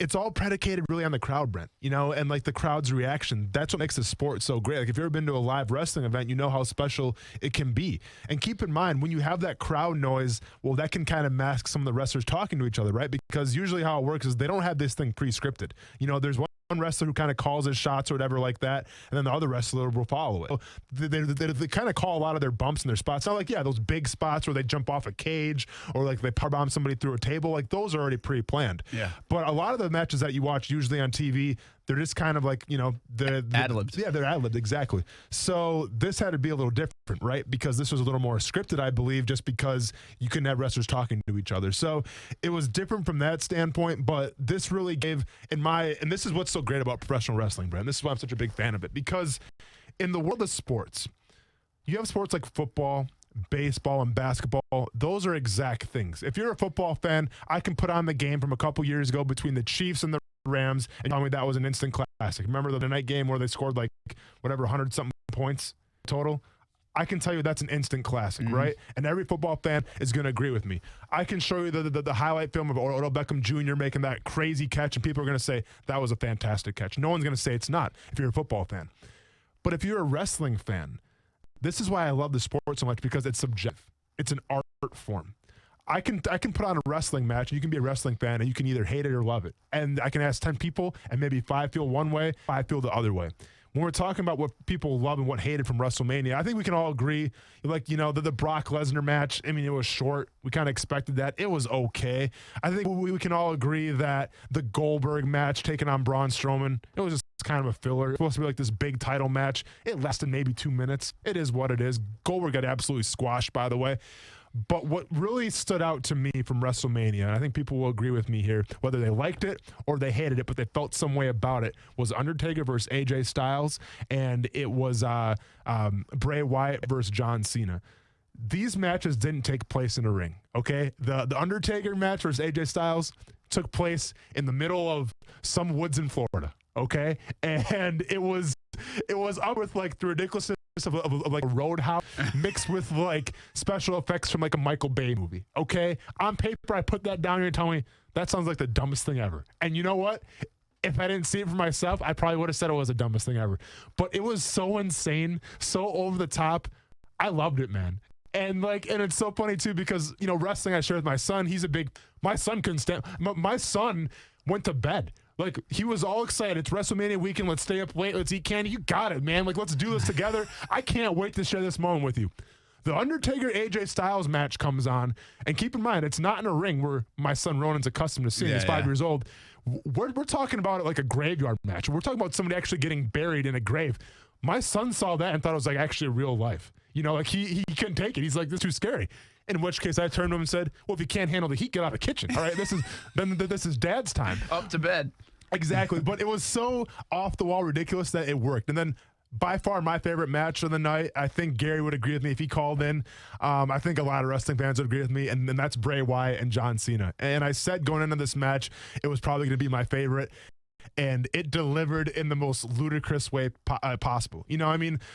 I'm not going to sit here for 2 minutes and try to set up the story, but basically how it goes is John Cena 6 years ago beat Bray Wyatt. And people want to say that moment when John Cena beat Bray Wyatt at WrestleMania kind of killed Bray Wyatt's career. He had all the momentum. He lost on the biggest stage, and nobody took Bray Wyatt seriously anymore. Well, he has the resurgence. He has kind of a new character, and they have the rematch. And what made this match, in my opinion, so stellar, and probably one of the best matches that I can call, there was really no wrestling. Okay, there was, to say the least, it was like a montage, if you will. Like they showed all the highlights. They had John Cena dress up in his old uniform that he first rocked his very first night, and then in professional wrestling, like it was just crazy things like that. But what made it work is the fact that John Cena, he's the big name, right? The guy's everywhere. John Cena, for the first time in his life, acknowledge that he's ridiculous. Okay, the guy wears jean shorts. He's got way too many, armbands around his arms. There is no way that his gimmick should have been as popular as it was. But for some reason, people gravitated towards it. And for the first time ever, John Cena actually made fun of himself. and then John Cena acknowledged that, you know what? Professional wrestling's pretty crazy. I shouldn't be where I'm at right now as this mega ultra superstar going to be the next Fast and Furious. But guess what? I am. And he did Bray Wyatt a favor because he made Bray Wyatt look like the absolute man. So props to John Cena for doing that. And that's what made the match so spectacular. It's the fact that John Cena was willing to actually make fun of himself for once because we've never seen it before. All right, let's see how I did on the picks, all right? Yep. I had Elias. 1. Yep, I had him too. 1 for 1. Yep. Bryant? Daniel Bryan lost. Daniel Bryan, yeah. Yep. Oh, shoot. I saw like a highlight on Twitter, too. I was like, oh, good. I bet I got that one. Yep. No, you didn't. Yes, yes, no, yes. No, yes, yes, yes. No. Kabuki Warriors. They got beat, unfortunately, and my son was bummed about that one big time. Ripley? Rhea Ripley taking on Charlotte Flair. Yeah, you picked Rhea Ripley, man. Charlotte Flair, come on, man. Yeah, it was Flair. Charlotte Flair won. Yeah, that was a bad pick by me. But to be fair, Flair was the underdog. Yeah. Cena lost. Cena got, yep. Styles got beat. Who you thought Undertaker's son, by the way, which I still can't get out of my mind. Yes, Styles got beat. Edge won. And by the way, that was like a 37-minute match. And it was a last man standing match. They essentially went around the entire Performance Center wrestling. 37 minutes. Goldberg lost. Becky Lynch won. Surprising. Yeah, surprising. I thought for sure she was getting beat. Yeah. And Les lost. So I got that's 3, 6, 9, 10. I got 3 of them right. Yeah, 6 of them. I won 6 of 10. And I think you and Gary were probably right on. Yeah, I think Gary actually won. I think Gary went 7 or 8 out of 10 because I remember Gary had the same for me, but he had Lesnar getting beat, and he might have had Goldberg. So I think he went 8 out of 10. Wow, yeah, impressive. That's why he's got a wrestling podcast. That's why he does have that. Yeah. I have 2 questions. I think just 2. Hit me with it. Well, first of all, the one that got everybody's attention, even like I wasn't watching, is the Undertaker match. Yeah, that lit up everything. So obviously that was a bit. It was awesome. So it was a lot based on the cinematic part of that. Of course, yeah, ridiculous. So will we see more of that in wrestling? You know what? I think especially in the times that we're in now, right, with live crowds for a while, that's the only viable solution, and this is what makes All Elite Wrestling so good is because they kind of specialize in that a little bit. So I think we'll see that going forward. I'm not sure if my son's going to be into it, obviously, because he's, scared out of his mind right now. He witnessed a grown man get buried, but I think that's going to be the professional wrestling, especially now with the virus and everything. And the other one that got everybody think outside of people that were watching it was like, heck, SportsCenter tweeting it out, and when Gronk won the title. Yeah. What we didn't pick that match, right? No, that but we talked about how to think he would do hosting it. That was the thing. How did he do? And it was like a no-brainer to make Gronk have a moment, right? Sure. Yeah, it's a no-brainer. Keep in mind, this is pre-taped, so there's a lot of takes. Wasn't a fan of Gronk hosting it. I don't think he added anything special. Hey, do you know how many Super Bowls Gronk won? He won 3 of them. Do you know why? Because the WWE shoved it down my throat at least 20 times per night. Okay, so we've established Gronk has 3 titles now. Thank you, WWE. Listen, I think they could do a lot more. It was going to be a live show in front of an audience, right, to get a reaction. Unfortunately, here I just came across as it was extra added fluff. I don't think you needed, man. All right, I think you had a nice setup. I think you had some great wrestling. You didn't have to sprinkle on Gronk on top of it, but obviously we'll see where it goes forward. He has the 24/7 belt now, so they're going to play off that. It is what it is. You know what? It wasn't for me, Brent. Because I'm already like a diehard wrestling fan, so it was for the casual observer. I was going to say it's a good thing to pull people. Again, I noticed it on the weekend because everybody was tweeting about it. Yep. So then they're doing their job. Yeah, I think that's the way you get some new folks in there. So all right, WrestleMania did well then. I was pleasantly surprised. Better than expected. I was pleasantly surprised. All right. Your turn, EW. Yeah, see what you got. Yep. That's what's. Hey, let's totally and go to baseball and some sad news to pass along in baseball. Al Kaline, former Detroit Tiger great, passed away today at the age of 85. 3,000 hit guy, longtime broadcaster too of the Detroit Tigers. It's a name like even as a kid you kind of knew, one of those legendary names. Played in yesteryear, at least from what I'm considered in my age group, definitely yours. Yeah. But So Al Kaline, the great Detroit Tiger, dead at the age of 85, passed away today. A little-known story about me. I was a Tigers fan for about a minute before a Red Sox fan. Really? Yeah, because I had relatives that lived in Detroit or the Michigan area. I don't know if it was right in Detroit. And the first game I ever saw in person was the Detroit Tigers in Detroit Stadium, old Tiger Stadium. Yeah. And so that was the first game I ever saw. So I was kind of like a Tiger. And at that same time, the Tigers ended up playing, I think, the Padres in 1984 in the World Series. And so before Kirk Gibson hit his home run like Dodgers, he was big on the Tigers. They had a bunch of great players. And so that's kind of when I started watching sports. So I watched the Tigers play in the World Series that year. I had gone to a game. It was my first game before even Fenway Park. And so I was a Tigers fan for a little bit. Then I think 86 kind of got on to the Red Sox because it was the cool thing to do, obviously. For sure. Well, it helps cheering for a World Series right away, too. I mean, yeah, that the makes it bandwagon jumper. It makes it a little bit lucrative. Yeah, I'm not going to lie. That's how it works. Yeah, something I want to know real quick. You said Detroit was kind of your team growing up a little bit. I know you're a big Dolphins guy, Dan Marino. Who was your college football team growing up? I didn't have one. College football in New England, man. It's not like you still didn't follow a team or anything? The closest thing would be Notre Dame because you have a bunch of clicks and Rhode Island. And sure. I remember my grandfather watching because he served in the Navy as well. So he watched Navy play whenever they were on TV, and I remember him watching Notre Dame. Gotcha. And like he wasn't even like a big sports guy, but he watched some college football. So that's really all I remember.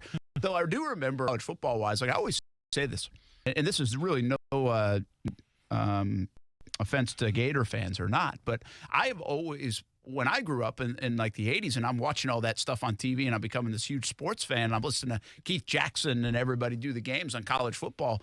I mean, I remember Notre Dame, I remember Miami, I remember State, I remember all those, USC.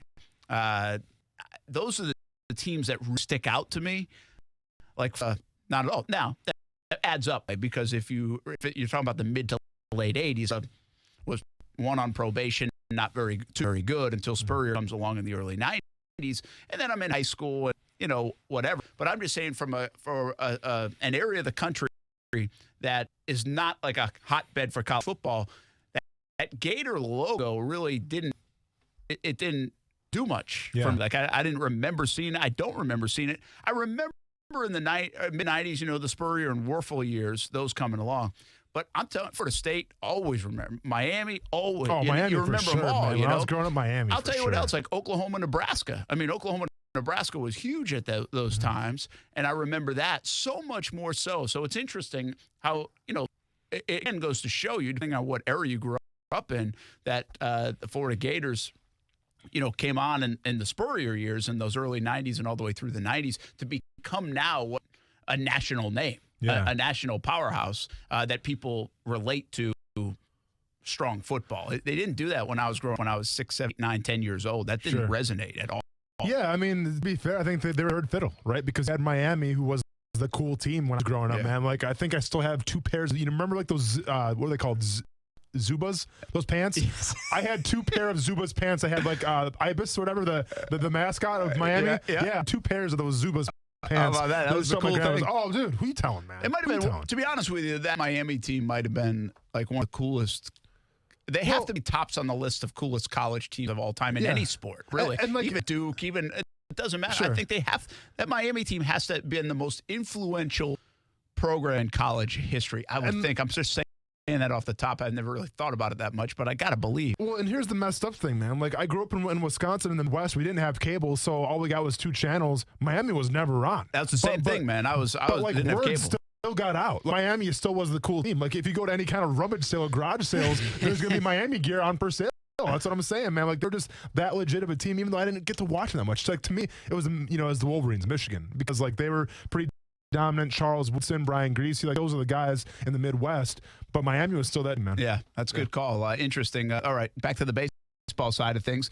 Stuart Weber caught up with Ben Gamble from Bishop Kennedy, Jacksonville guy. He's bouncing around. Go back and read the story of Gamble, and he's been very successful with Seattle and now with Milwaukee, and he's become a part of their outfield rotation and done very well. But this is a reminder that baseball takes a long time. I want to say he was drafted by the New York Yankees. I think it was 2010, but it was right around that time. It took 6 or 7 years for him to get to the big leagues and now become a guy that's can be a regular, can be a part of a big league team. Really good hitter. Obviously, his brother Matt Gamble played as well for the Brewers. Had a couple knee surgeries that ended his career. Stuart Weber catching up with Ben Gamble, who we caught up with while he was sitting in a cage here and now, just awaiting for that baseball season to start. Here with Milwaukee Brewers major leaguer Ben Gamble. Ben getting some extra work in out at the park while home. Just kind of a weird situation for everyone involved where you kind of have to figure out what to do while waiting for the sports world to get started again. Yeah, no, fortunately there's tons of cages around the city that you can come out and get working in, but I definitely had to be more creative. What was the whole experience like during spring training when you guys found out and then just kind of had to put a pause on it? Yeah, it's just very foreign. Obviously season should be underway right now. So, it's just tough to put into words. It's just foreign, I think, than anything. But it's still a time where guys like you can come out and get some work. There's always to get better at. There's always things to improve, and it's clear what you kind of do now. No doubt, just trying to stay sharp.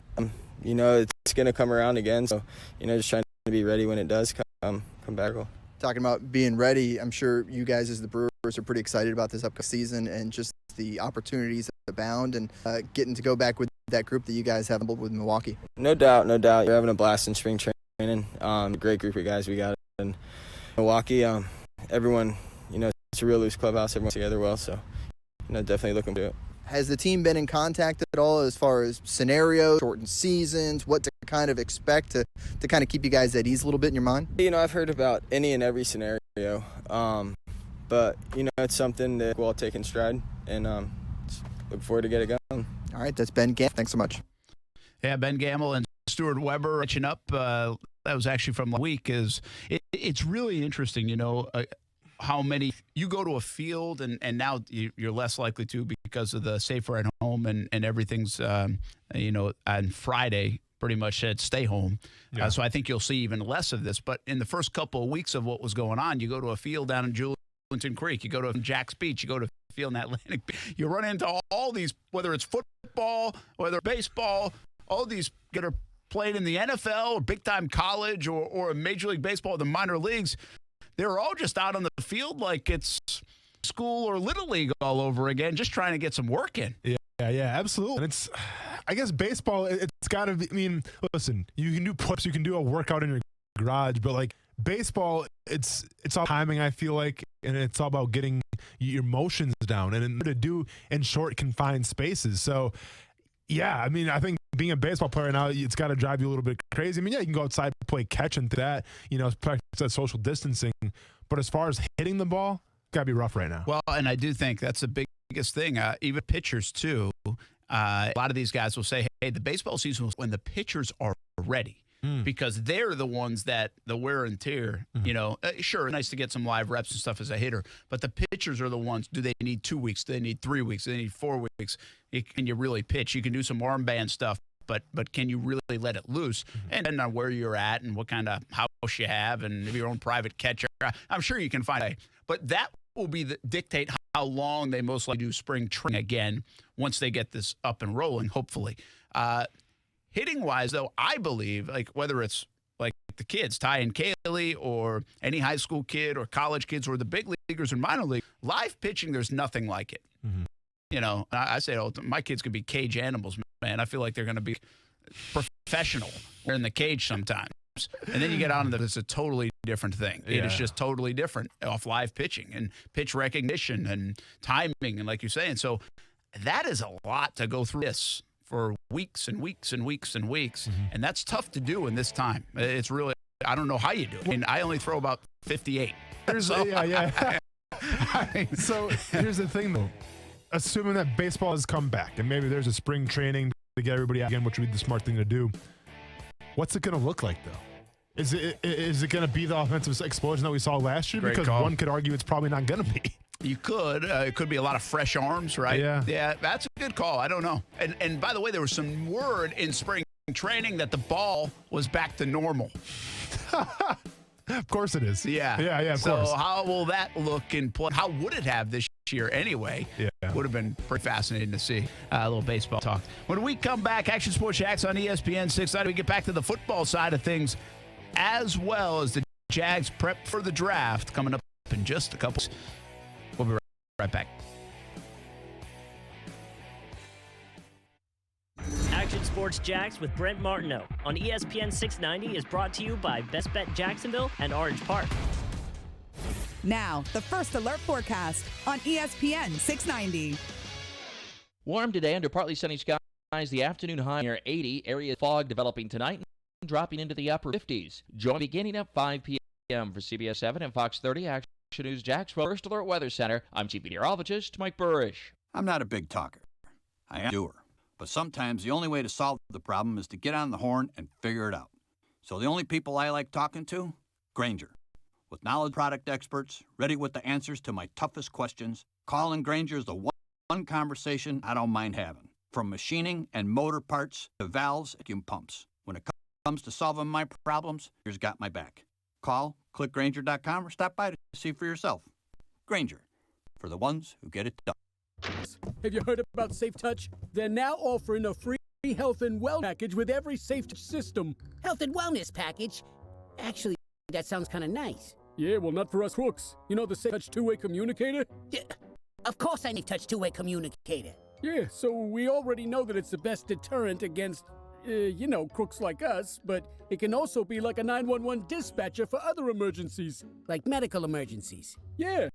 There's the two-way communicator, the emergency buttons, the smartphone app. It's all just extra peace of mind for Safe Touch customers. Great. As if people need another reason to get Safe Touch. Well, the good news is it's to change our Crooks to Us motto, stay away from Safe Touch houses. Some things never change. How to stay away from Safe Touch houses. Hi, I'm Lester Jackson, president of Safe Touch Security Systems. No one beats our technology or our price. Call us today at 888-723-86 or go to safetouch.com. State license EF233. Slip falls can be embarrassing, leaving you in pain and feeling like you've lost control. I'm Glenn Levine from the law offices of John Levine. After a fall, document the scene by taking photographs. Make sure to get medical attention for any injuries you may have.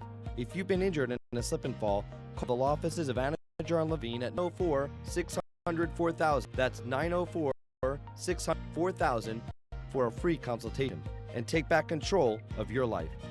Office in Jacksonville. Buy online from the comfort of your home when you shop ArlingtonToyota.com. At Arlington, they get it. They know right now things are different. But instead of thinking of things we can't do, Arlington is focused on what we can do, like shopping online from home at ArlingtonToyota.com. Your ride delivered to your door. Even the department will deliver parts to your door. And service, drop it off, and they'll give you a free ride home. I knew I always liked Arlington Toyota. Plus, you can still get savings up to 50% less on the ride you've been, and it's all at arlingtontoyota.com, like a 2020 Toyota Corolla. It's not $17,650. Now it's only $14,991. That's $14,991 for a pre-owned 20 Toyota Corolla at Arlington. How about a 2019 Toyota RAV4? It's not $24,195. Now it's $19,471.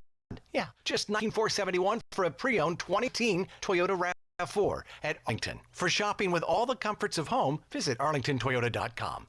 Visit arlingtontoyota.com/50% off for offer details. Now more than ever, it's important to recognize amazing medical professionals in our community. Cox Media Group in saluting these heroes. Jesse Cuthbertson, RN Children's Hospital. Alejandro Amijan, Respiratory Therapy St. Vincent Southside. Laura Cable, Mayo Clinic. Dr. Dana Twiggs, Best Fernandina Beach. Dr. Lance Snyder, JOI. Josh Bergman, RN Beaches. Cox Media Group thanks you for being community's healthcare heroes during a time when we all need than ever. If you'd like to nominate someone as your healthcare hero, go to pn690.com.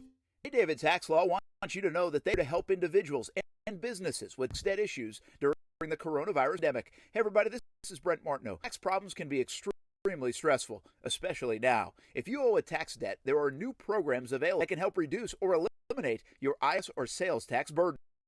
These programs expire on July 15th, so get the help you need with tax payroll taxes, bank levies, wage garnishments, liens, and unfiled returns. With a $1 trillion economic stimulus package on the way, the IRS will be collecting unprecedented amount of tax debt to fund this historic initiative. At J. David Tax Law, only experienced tax attorneys will represent you. Never trust your tax situation to anyone. You can't win and look in the eye. If you have federal state sales tax debt, have a sit-down. J. David Tax Law. Your first step, no-cost consultation. Call David Tax Law at 904-507-4777 or go to jdavidtaxlaw.com. Say hello to your new secret advertising weapon, your own branded mobile phone. Star Mobile Provisionity mobile numbers prefixed by Star, providing audiences an easy way to business. Give it a try now by dialing Star Mobile from your mobile phone. That's Star Mobile. When prospective customers see your offline or online ad and dial your branded Star Mobile number, Star Mobile helps to convert them through text and online communications. Give it a try now by dialing Star Mobile from your mobile phone. That's Star Mobile. Jacksonville Truck Center is here to help you get in the truck curve. When you need a fleet vehicle, Jacksonville Truck Center has the largest selection of pre-owned commercial vehicles, including cargo vans and work trucks. We're here to make it easy for you. There's commercial or personal financeable, even if you have bad credit. Don't spend your tax return money anywhere else. Visit the new Jacksonville Truck Center on Arlington Expressway next to the Southside Connector or online at jacksonvilletruckcenter.com. Our normal way of life has been changing quickly due to coronavirus. New rules to follow, and basically all sports have been put on hold. Heck, you might even be working from home. Hey, everybody, it's Brent Martineau. If you're not car from 3 p.m. until 6 p.m., check in on Action Sports Jacks on your smart speaker. Tell your Amazon Echo or Google Home to ESPN 690. Brent Martineau. You see him every day on CBS 47, Bobby, Action Sports Jack. Austin Lane. He's a former Jaguar and current MMA fighter. Broadcasting live from the Anajar studio. This is Action Sports Jacks on ESPN and ESPN690.com.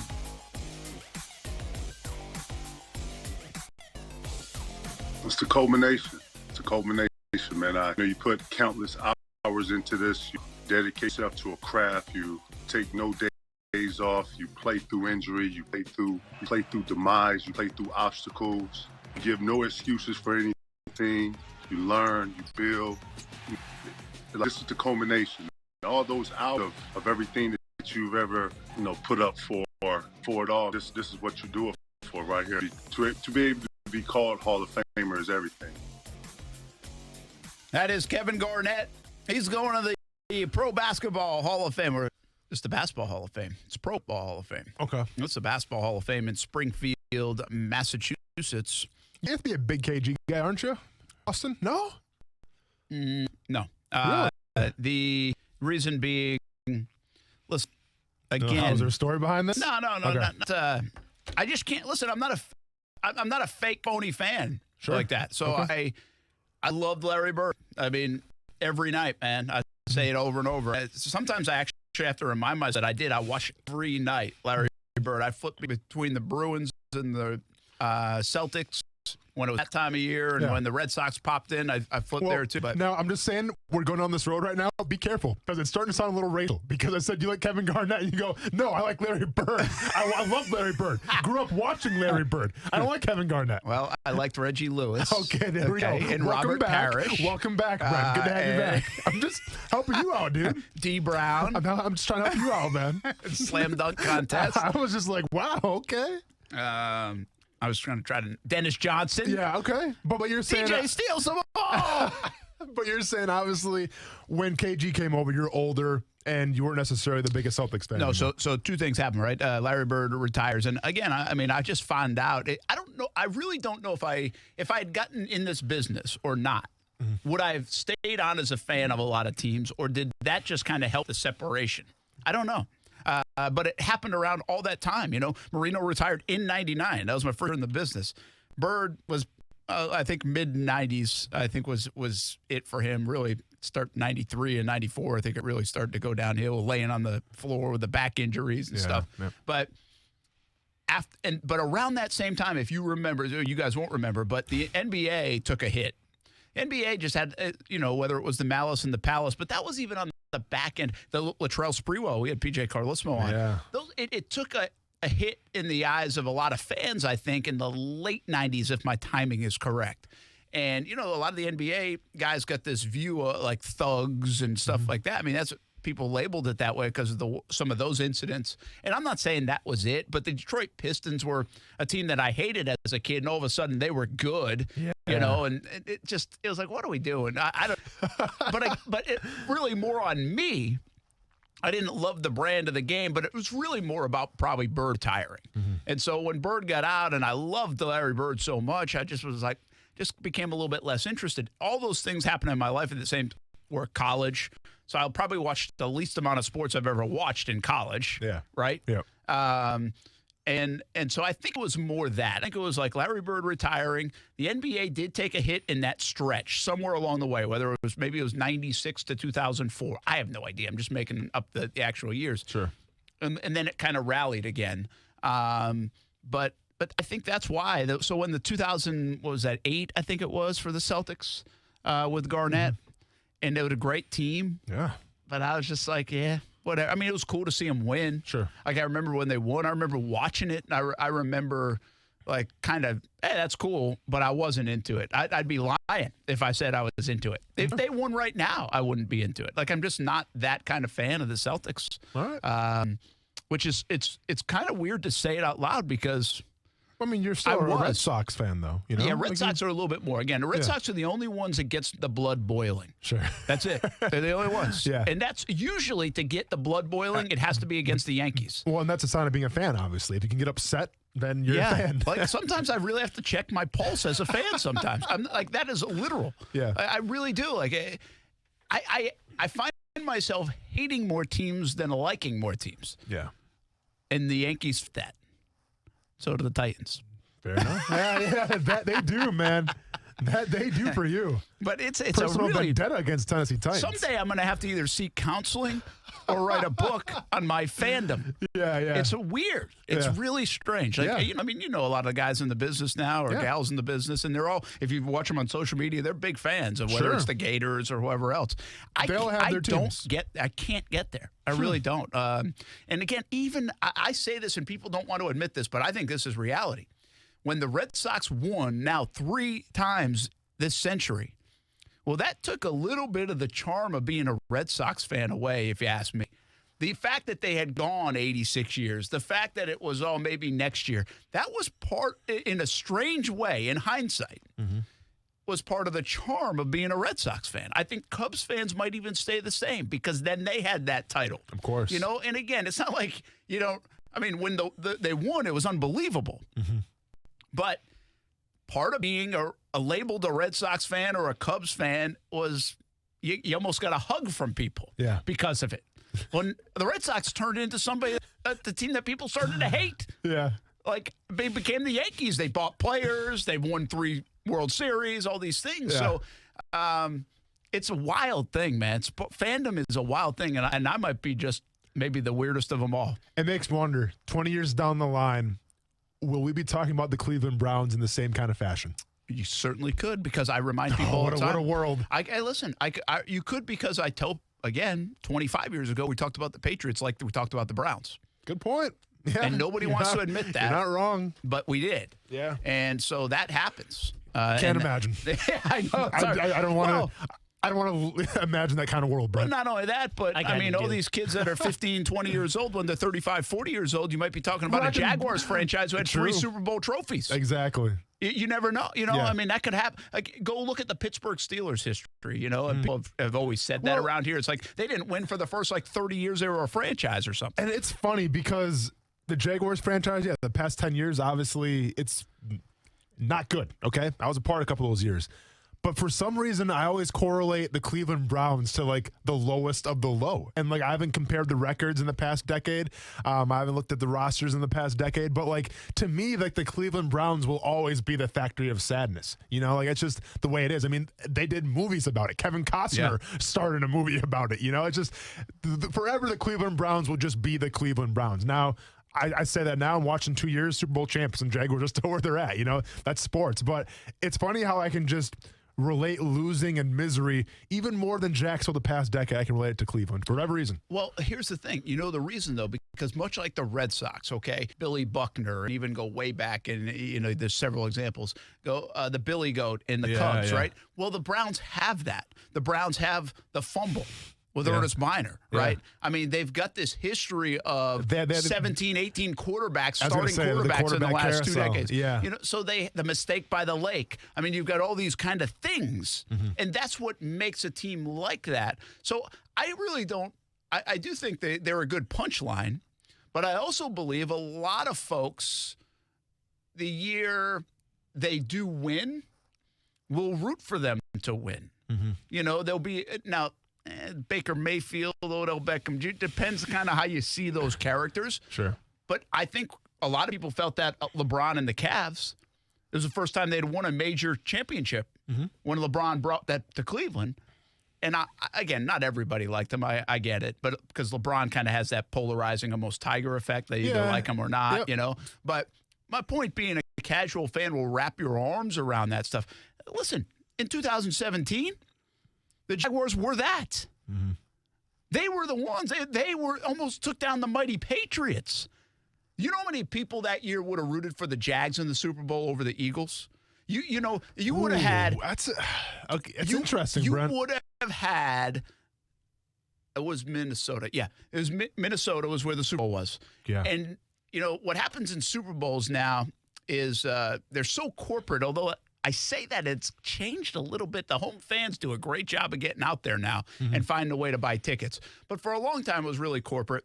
And then once in a while, you'll get like, I think when Seattle went, maybe, I want to say the one in New York, it felt like there was 70% Seattle. Yeah. Because it was the first time they had gone and all that.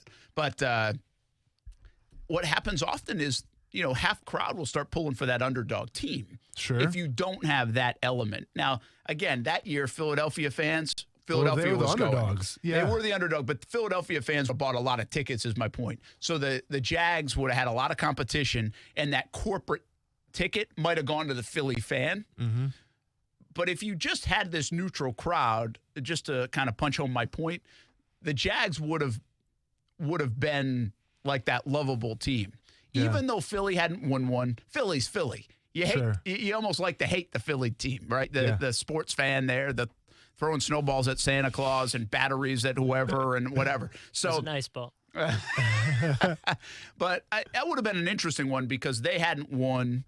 You know, they weren't on this pedestal. Yeah. But I think if you had a neutral crowd, there would have been so many people rooting for the Jags. And I think that year, if I remember correctly, the Jags got a lot of attention, got a lot of new fans. It felt like, you know, they were kind of that fun Cinderella story because nobody expected it. Yeah, I mean, that's not a bad point. And one could argue that if the Jaguars do go to the Super Bowl, and let's say the Eagles do win it, I think like the shine and just, you know, the greatness that was the Eagles that season, I don't want to say it gets tarnished, but we aren't like considering the Eagles that great of a team then, I feel like, just because it's the Jaguars, right? Because the reason why we celebrate the Eagles is because they beat the Patriots. Yeah, that helped. As underdogs with a backup quarterback against all odds. Yeah, Tom Brady, you know, playing money that year. Like the Eagles come in and they take care of business. If it was the Eagles-Jaguars, well, one could say, well, the Jaguars beat the Patriots AFC Championship game. I'm rolling with the Jaguars because they did slay Goliath. Yeah, you know, like I think they would have. Yeah, and that could very well be the case, but like, it would have been such an interesting game, though, because you essentially have two underdogs. You know, you have one team who embraces the underdog moniker, who loses their starting quarterback and defies all odds and gets to the Super Bowl, and the other team knocks off the almighty Patriots, man. That would have been an interesting Super Bowl, I think. I don't want to say one for the ages, but it would have been interesting. If the Jags, you know, I've never really spent a lot of time doing this because one of the reasons I don't think I spent a lot of time doing this is because I actually think the Jags would have lost that Super Bowl. You think so? But what do you think? If the Jags had gone in there, because what you have to do is remember they had beaten, then they would have had beaten the Patriots. That would win That'd been a lot of momentum. I mean, yeah, you're riding high, and you know you just slayed Goliath in their place. You have this cocky, brash team, you know, with Telvin and Jalen and all these people. Jalen Ramsey's cutting promos in the stadium. Yeah, man. Against a Philly team who hadn't been there before either. I just think Doug Peterson coached such a good game. Yeah. Now, listen, this coaching staff wouldn't have taken the heat if they didn't surrender the fourth quarter lead. So you have to erase that from your mind. Put it on perspective. They would be everybody would be praising them like, oh, my gosh, look what they've done. And, everything would have been flipped in that sense, where so many people put on the coaching staff for taking their foot off the gas, the 3rd and 18 play, all that other stuff. So I'm not convinced the Eagles would have won.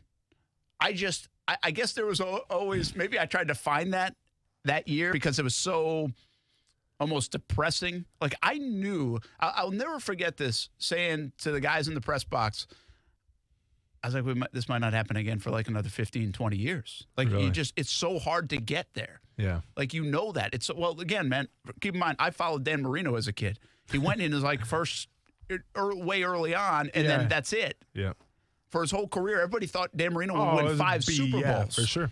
And so Same thing can be said for Patrick Mahomes right now. Like It could be. Everything seems to be in line for Patrick Mahomes to take over for the next decade. But it's hard, and not everything turns out like Brady and the Patriots. So I just remember, I'll never forget, man, we were with 10 minutes to go, we had started to actually, because you better make plans quick when it comes to that, you actually start almost looking up flights for Minneapolis and all this other stuff and start like on the phone with bosses and like, okay, what are we doing tonight? Are we staying on late? Are we doing all this stuff?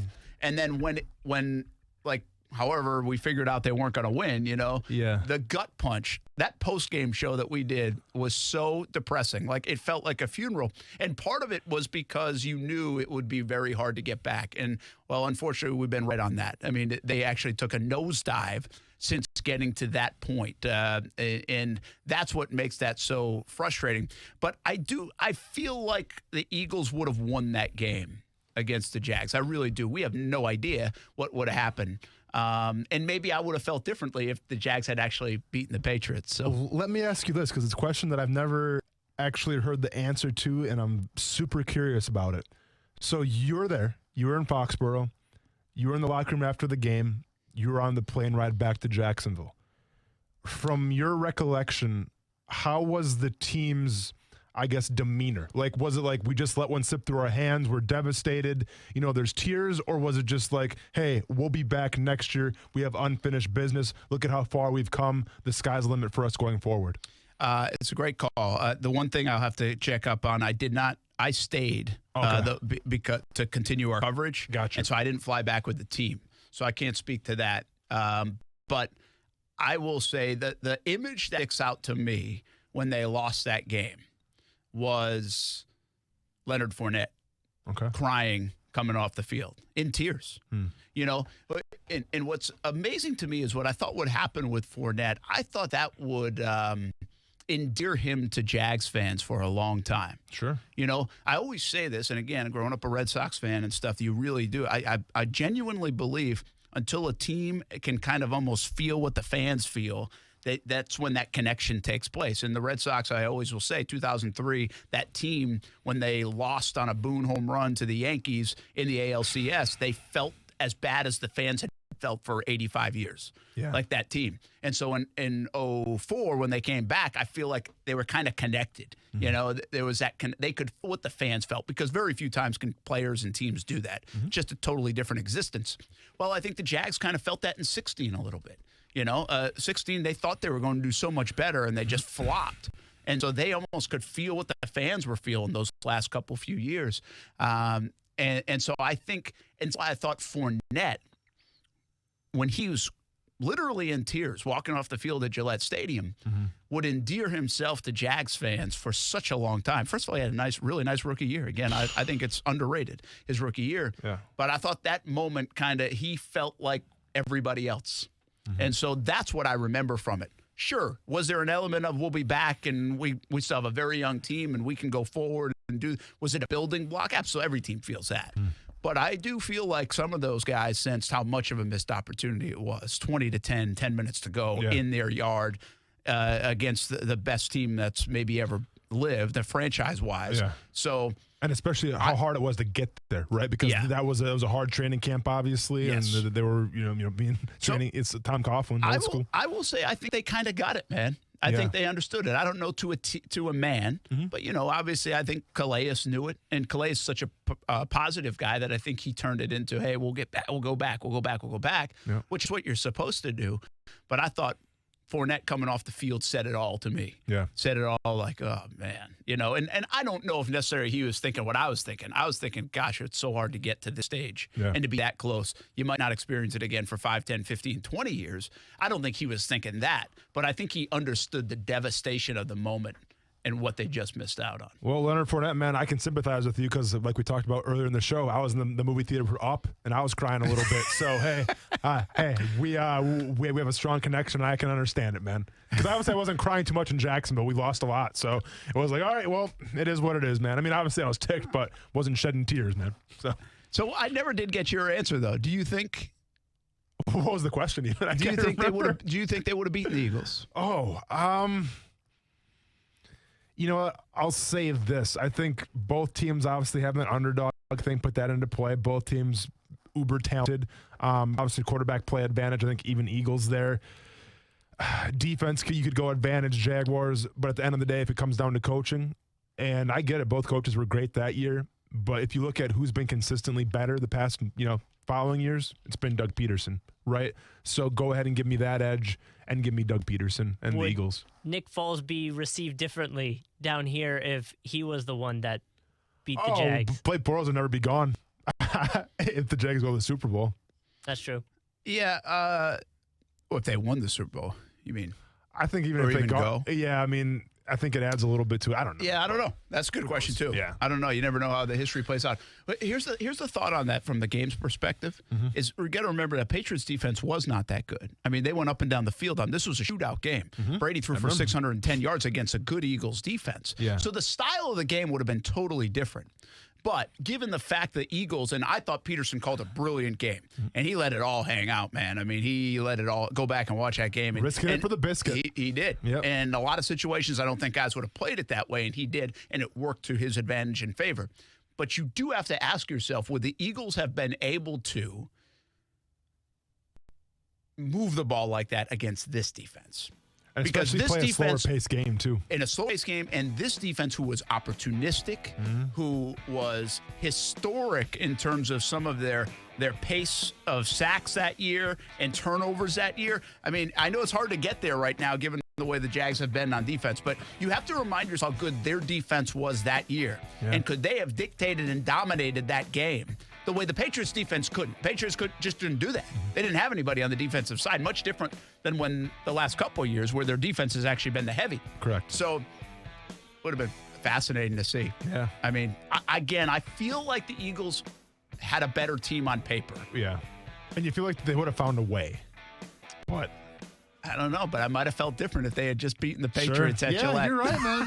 We can go back and forth to this, man. It's It's freaking Bon crazy. Jovi's fault, man. Living on a prayer. It did it all. It changed everything. Son of a gun! We'll be back on ESPN 690. Golic and Wingo. That's your first mistake is leaving read receipts on. Don't do that to yourself. Friends out there, reach out to the screen and receive this blessing right now. Turn your read receipts off and vice versa. You don't need that mental warfare in your life. Where are read receipts? I'm going to do the Men in Black thing right now. We're just going to completely erase what just happened there from your thought process. Read receipts aren't a real thing to you. Okay. And that goes for everyone listening. Cool. Remove it from your life. Golic and Wingo, weekdays at 6 Eastern on ESPN Radio and ESPN2. Wash your hands, avoid sick people, and touching your face. There are everyday actions to help prevent the spread of respiratory diseases. Visit cdc.gov/COVID-19. Brought to you by the National Association of Broadcasters and this station. Buy online from the comfort of your home when you shop ArlingtonToyota.com. At Arlington, they get it. They know right now things are different. But instead of thinking of things we can't do, Arlington is focused on what we can do, like shopping online from home at ArlingtonToyota.com. Getting your ride delivered to your door. Even the parts department will deliver parts to your door. And service? Drop it off and they'll give you a free ride home. I knew I always liked Arlington Toyota. Plus, you can still get savings up to 50% less on the ride you've been wanting. And it's all at ArlingtonToyota.com. Like a 2020 Toyota Camry. It's not $26,995. Now it's only $22,791. Yeah, $22,791 for a pre-owned 2020 Toyota Camry at Arlington. How about a 2019 Toyota Sienna? Don't pay $28,225. At Arlington, it's just $22,691. Just $22,691 for a pre-owned 2019 Toyota Sienna at Arlington. For shopping with all the comforts of home, visit ArlingtonToyota.com. Visit ArlingtonToyota.com/50% off for offer details. If you have a specific medical problem, you call a specialist. Broken leg? Call an orthopedist. Cataracts? Call an ophthalmologist. At Prime Men's Medical Center, our doctors specialize in ED and PE. Listen to Dr. Rubinski, a renowned expert in men's health. I'm Dr. Rubinski. If you're experiencing ED or PE, Prime Men's Medical Center has custom blended medications to help you last longer in the bedroom, regardless of age or past medical history, with no pain or surgery. In fact, you'll see results in the office guaranteed or your exam is free. Patients are now lasting for 30, 60, 90 minutes or longer. And best of all, treatments are affordable. Men, if Viagra, Cialis, or Levitra have let you down, call Prime Men's Medical Center for a private consultation with our highly skilled physicians. Call 904-206-8105. 904-206-8105. 904-206-8105.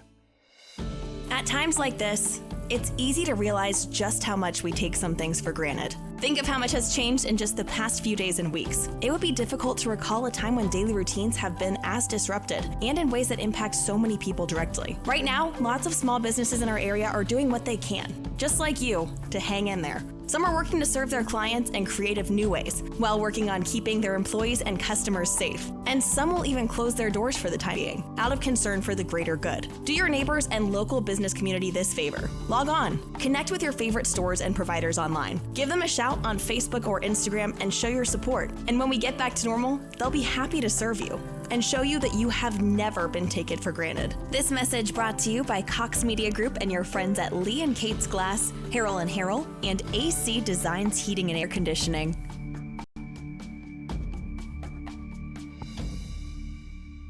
Join Wawa in supporting the Red Cross and their assistance of individuals impacted by disasters.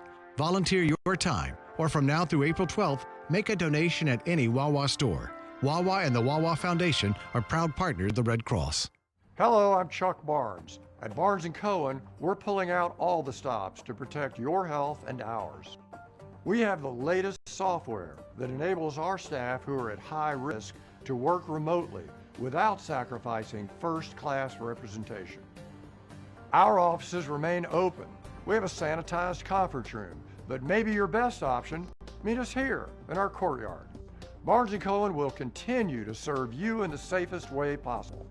Sometimes a family needs a little help to deal with life stresses. You can contribute to happy, healthy childhoods with a few simple steps. Notice families under stress, offer a helping hand, give your time, talk about healthy child development, connect a family with resources. Contributing to a great childhood can be as easy as being a good neighbor. For more, preventchildabusefl.org. This message is sponsored by the Ounce of Prevention Fund of Florida, the Florida Association of Broadcasters, and this radio station.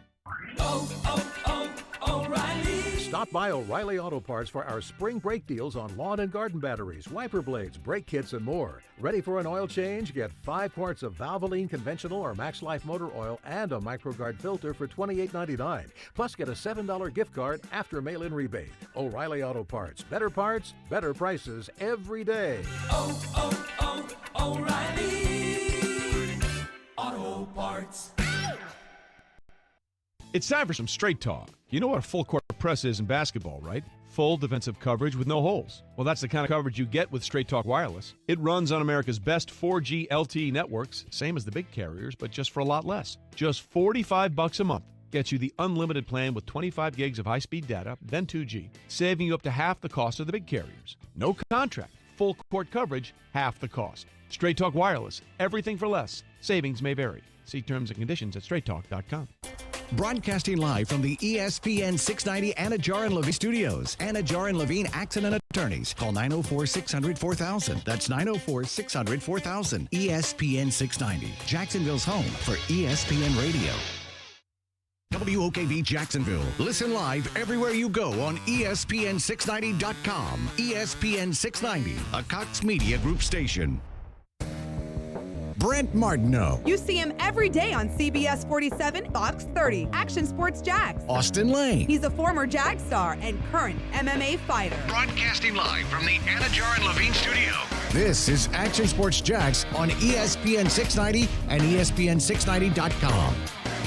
The way the owners are negotiating, what they're asking for is essentially to build a fund that would help shelter the losses for a lost season. I guess you could sum it up by saying they're preparing for the worst, hoping for the best. That doesn't mean that they're going to push the button and say cancel anytime soon, but it's very clear that from a financial standpoint, that's what they're looking at. Who was that? Brian Windhorst. Hey, Brian. A little reverb. Lay off the helium, dude. It's going to be okay, man. Jeez. The contingency plans on all these teams and leagues and going into place for the seasons. Again, Major League Baseball, who knows? We just really don't know. We've had that conversation. Everybody has. But they are talking about it. And a lot of it has to do, like Major League Baseball one, there was a big fight from the players to get the year of service. Yeah.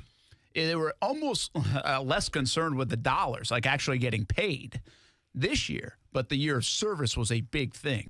And so we'll see what happens in all of that. But, I think even maybe you get prorated in terms of how much you get paid and all those things.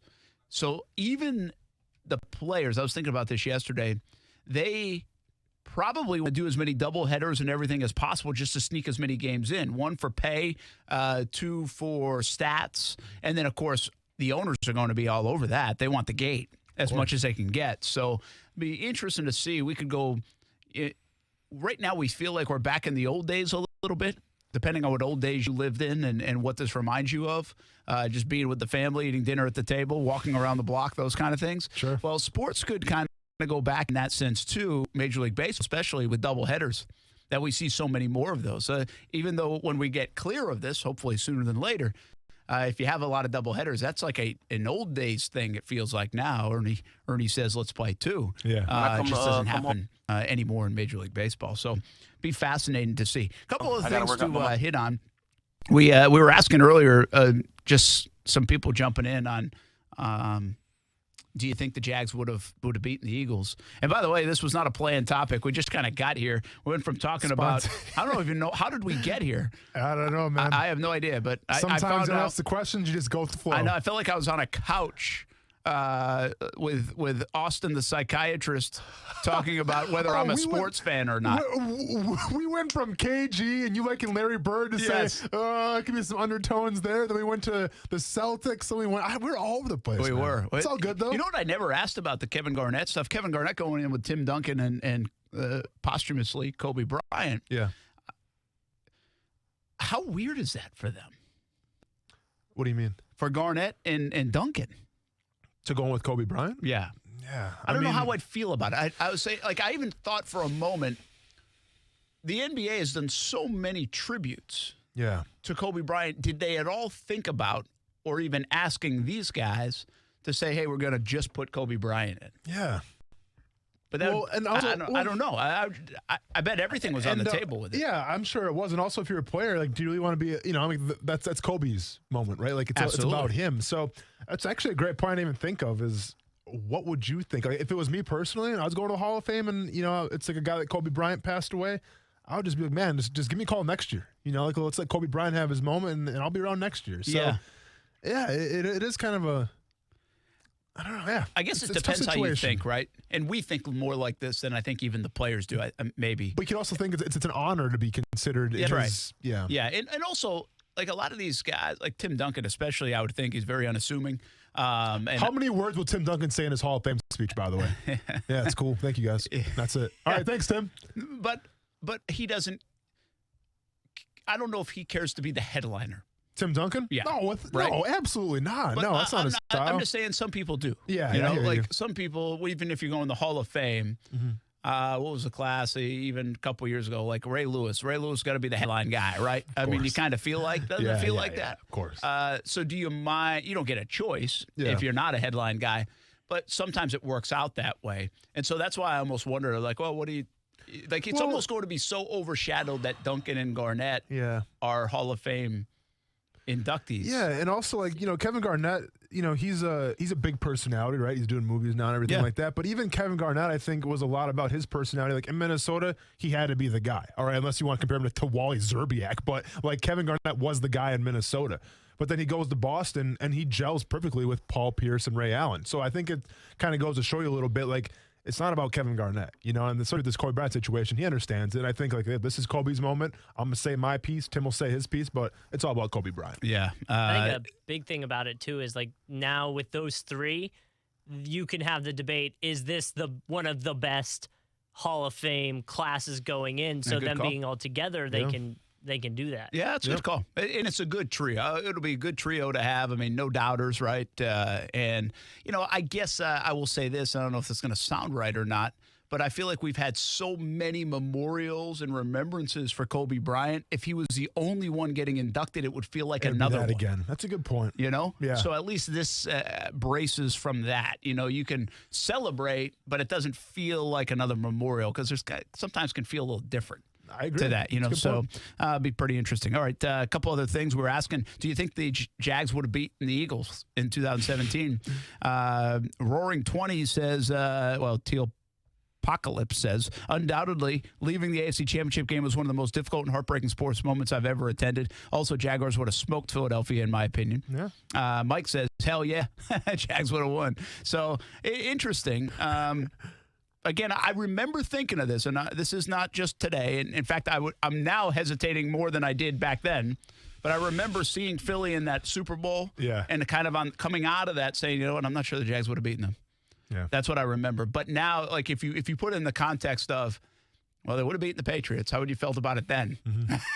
I love this, man. I'm like a therapist for Brett Marno right now, man. Yeah. Get it all out, man. Well, in the last half hour, if you really want to go back and see what kind of fan I am or am not, it's that part of the show. Yeah. Indeed. There are a lot of things changing around. The Jumbo Shrimp announced today, along with minor league baseball, their season will not start until at least May 1st. So it sounds like they're taking it month by month, if you will.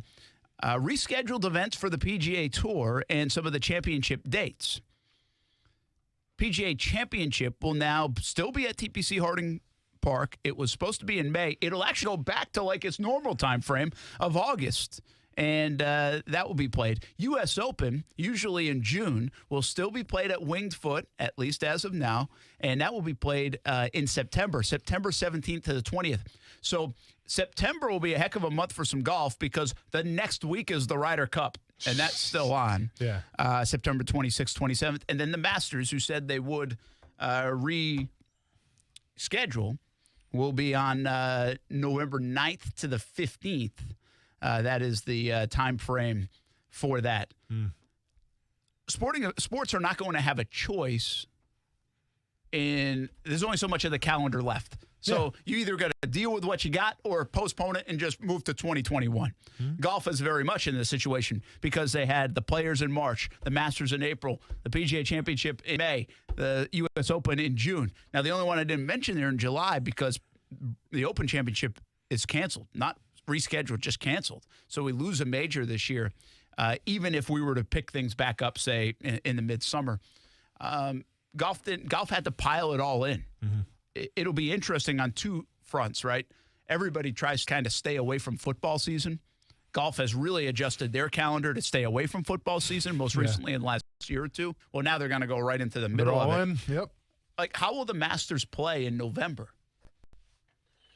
First of all, I understand. Winter rules, to quote Caddyshack. Listen, I understand you're not the biggest of golf fans. No. But the Masters is the Masters. The U.S. Open's the U.S. Open. Like, September doesn't – the Ryder Cup's always been in September, so you can have big golf in September. But the Masters in November is odd. That is really an oddball. I mean – it's kind of fun, right? I mean, do you see a Sunday on CBS – where they do the last round of the Masters, pick it up around 4 o'clock, and do an early football game prior to? Yeah, I mean, listen, I think more sports the merrier, right? And obviously the numbers may not do as well, but people will still watch it if they're into that type of thing. So, I mean, me personally, obviously I'm watching college game day, college football on Saturday, and then Sunday I'm watching the NFL, but I'll flick back and forth, just knowing that it's there. So I think it's better to have the Masters and have it during football season than not have the Masters at all. Yeah. Right. So props to them for trying to fit it in, and hopefully it works out. And we'll be watching golf in November. Yeah, all good. I think it will be that part will be pretty interesting to see how it plays. But the fact that it is playing, I think, is a good thing. And CBS will figure out. The one thing I did think of today is like that might not work out what I just said. Say they have a 1 o'clock kickoff, and you go at 4 o'clock and you say they join the coverage, or you tee off a little bit later than you normally would, which would, I think, in April maybe be around 3 o'clock with the leaders. Well, you'd have to even do it earlier because of daylight savings, I think. Oof. Because November you don't have daylight until 7:30, 8 o'clock. Yeah.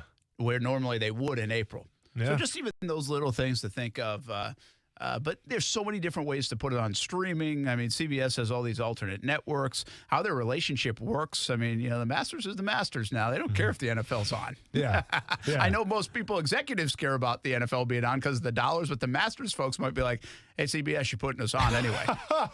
Well, it'll be interesting how they go back and forth, right? Because who gets top priority, I mean, I think that's a legitimate question. Yeah, so, I think it is too. Yeah. All right, Doug, by the way, earlier asked, since the Open is canceled, does that leave a possible return for the Players' Championship to be played the same weekend? And the answer to that is no.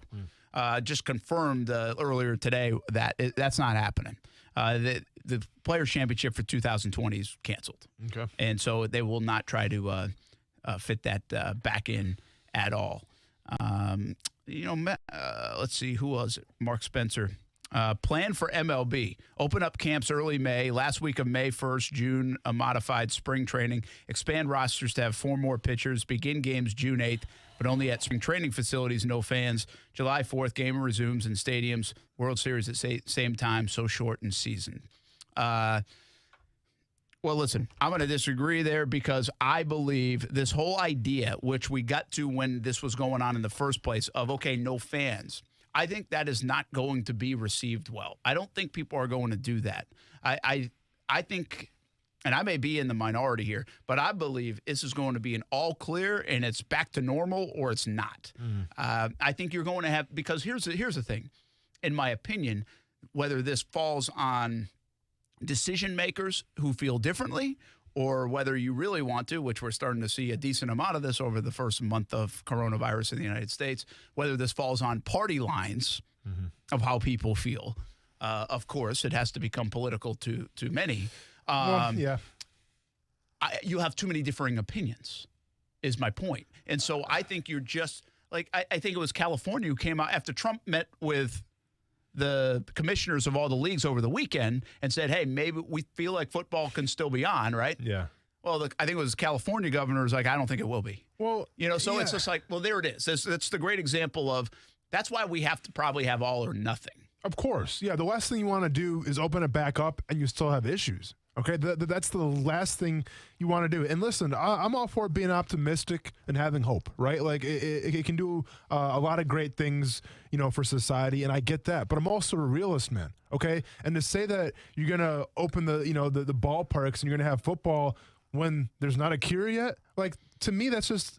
And I'm not trying to make any political statements here. I don't care if it's Barack Obama saying it or Donald Trump, who's ever in charge, to say that, yeah, it's going to be good, but in a couple months it'll be fine.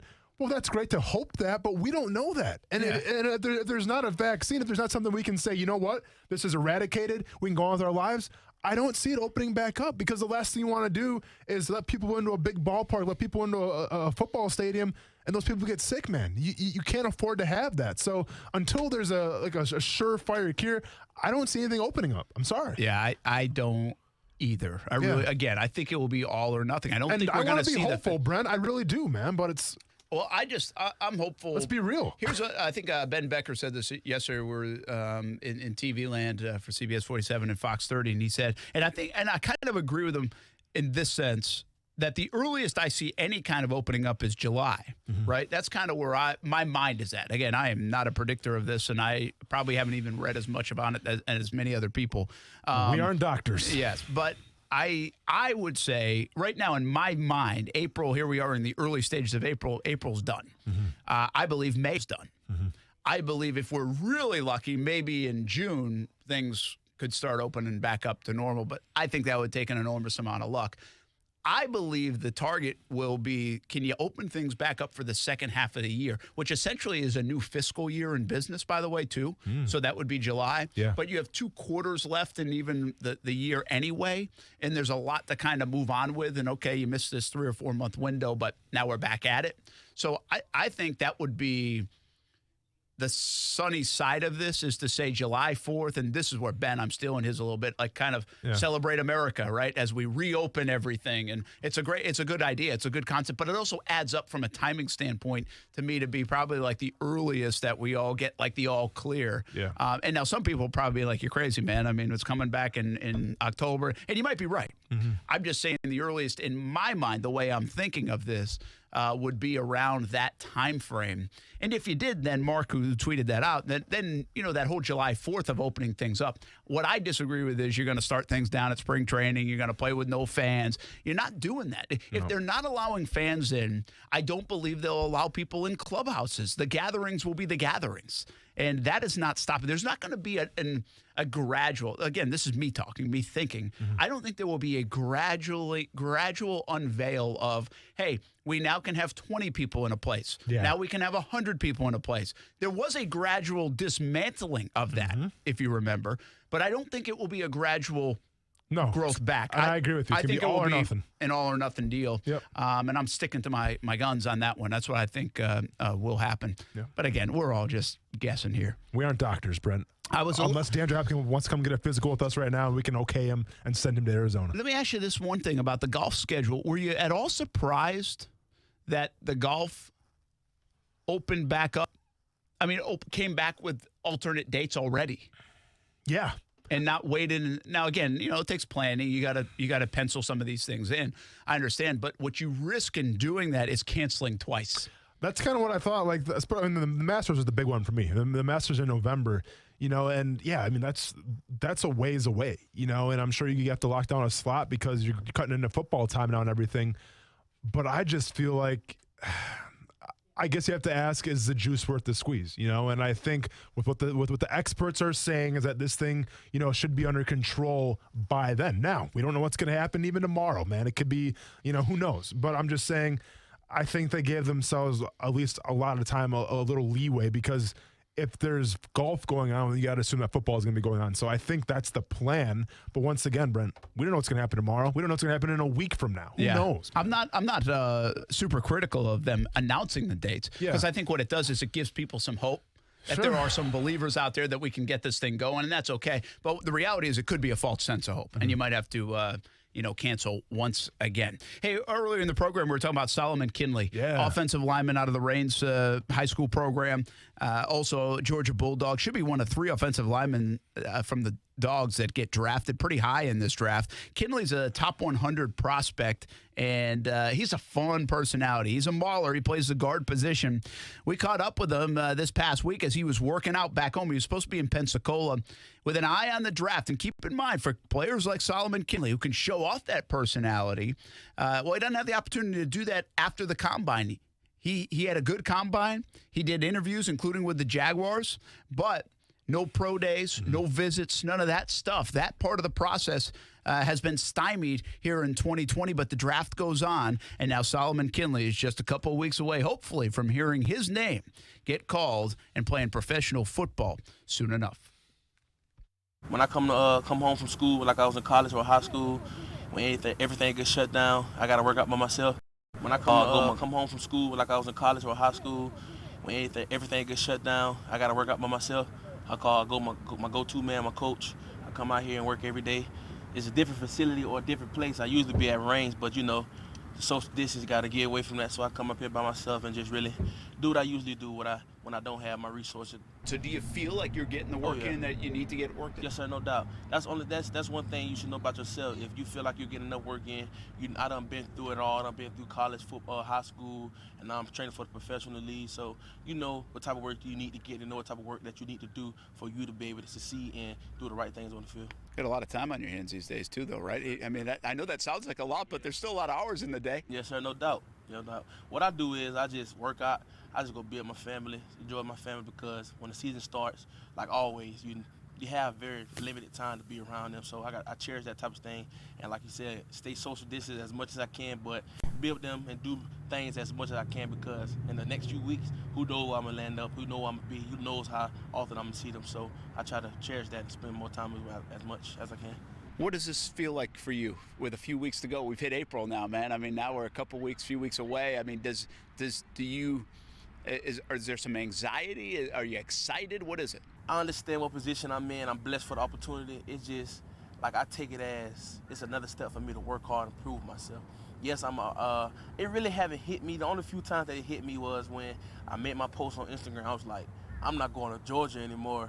And then on the way to Indianapolis to the combine, I'm like, I look up in the ceiling, all I see is like Julio Jones, Calvin Ridley, people like that. I'm like, I was just watching this on TV my whole entire life. I'm like, now I'm here. I'm going to be interacting, doing the experiences, and seeing a lot of things that everybody else has done. I was like, that's crazy. I'm really here. But as of right now, as in I'm in the NFL draft, like who I'm getting drafted by, I really don't know. It's like it haven't hit me yet. But when that call comes, be like, wow, I'm in it. Professionally, I done did something a lot of people wanted to do. A lot of people had opportunities, haven't had opportunity to do. And I'm just, like I said, I'm blessed for it. I thank the Lord every day. How did you do at the combine? What do you think of your performances, the meetings, the interviews? Oh, yeah, I to be honest, not to be cocky, but I think I killed it. I think I killed the interviews. I built a lot of relationships with people. And that was one of the things why when I was training, it's all about, your film matters a lot. But something that almost can outstand your film is your character. And how you build relationships with people, how the leadership you have, and the way you talk, the way you carry yourself. So, and I feel like I do that very well as in myself. Did you meet with the Jags at all? Oh, yeah, yes, sir. What was that like? Oh, yeah, it was really good. It was really good. Matter of fact, while I was there, they had done called back a coach here, asked how I was, how did I play this and the third. Had to be Coach Wiley, my guy, Coach Wiley. So he was like, yeah, that's my man. Go ahead and bring him back to the home city, hometown, be right back around the corner from the graveyard. That'd be pretty cool. They project you as a guard, I'm assuming, right? Yes, sir. And do you know, I mean, have you looked at mock drafts? Are you a middle round projection? What do you think? What do you sense? It's hard to predict. Yeah, it's all over the place. Some people got me going first, some people got me going second, and some people got me going late as third. So, like I said, I don't really pay too much attention to that, because coming out of high school, yeah, I might have had a 4-star, 3-star, had a chance to be All-American, but sometimes that don't really matter.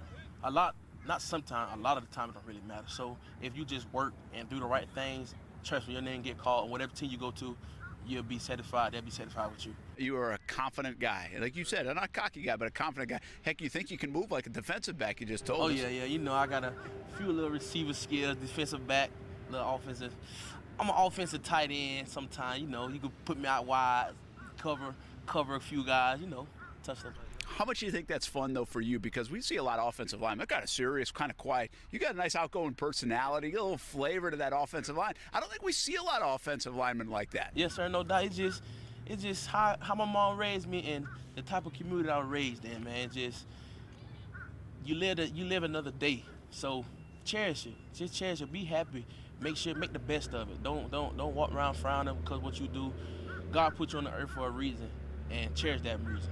And do the right thing and try to be the best at it every day.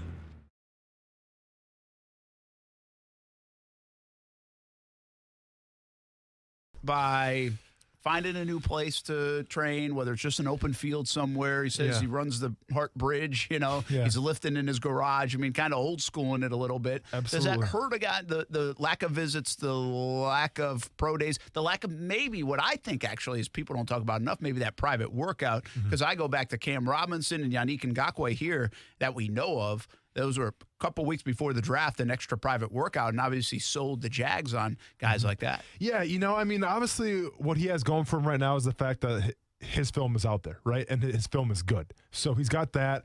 Obviously, he's met with scouts during the season, so they kind of get his personality a little bit, as he was showcasing in the interview. That was really cool to hear. So they know his personality. They know what he's capable of. Like, but you mentioned it, like those pro days and those, those last final meetings can kind of give you that little oomph that you may need. Like a team could be on the fence right now. Maybe something that you say can put you over the top of it. But I think overall, man, he's got a great body of work. The verdict's going to be out on him, but I think he's going to like where he goes, obviously. But in terms, like you said, of training them, that's the hard part. I even more than having the meetings, even more than the pro days, because you got to think you're a rookie right now, Brent, and you're coming off of a long, strung-out college season, all right? So your body's already still a little banged up, whether you're doing the combine, your all-star games. There's a lot of stuff going on. And we always talk about that rookie wall, right?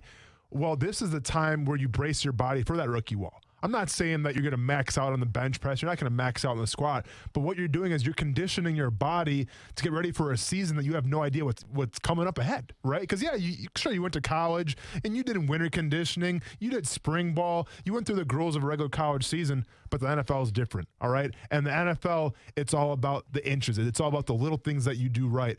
So conditioning your body right now gets you prepared for that. Well, unfortunately, with the other thing going on with the pandemic, you don't have all the tools needed to get your body conditioned. Sure, you can run the Hart Bridge and you can get other guys around, and go through drills and things like that, and that's going to help. But I'm talking about those intense workouts, those football-specific drills that you can only do on a football field around people.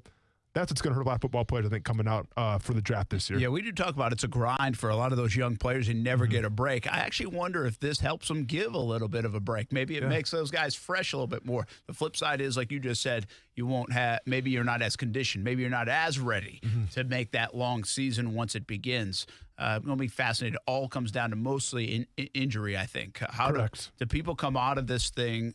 And we'll have to wait till seasons are over, whether it's NBA, NFL, Major League Baseball. Are they more injured or less injured? And what does that teach us? Are there any lessons to take from that? Will be pretty interesting. All right, we're going to take a timeout. On the other side, we got 10 questions. We'll do a new segment, hot or cold, in terms of stock rising for a draft prospect or two. I like it. All right. And I do want to ask you to piggyback on Solomon Kinley there. And by the way, you can see the TV side of the story coming up at 5:45 on CBS and also later tonight on CBS 47 and Fox 30. That guy has personality as an offensive lineman. They're usually super serious. Yeah, they're smart. They're tough, but they're stoic. They don't smile. They don't say anything. Have dips in all the time. You got to give me Evan Britton is your personality guy. Yeah. You got to give me either another one or the other side, the most stoic, scary offensive lineman teammate that you can remember. It's like next on ESPN 690.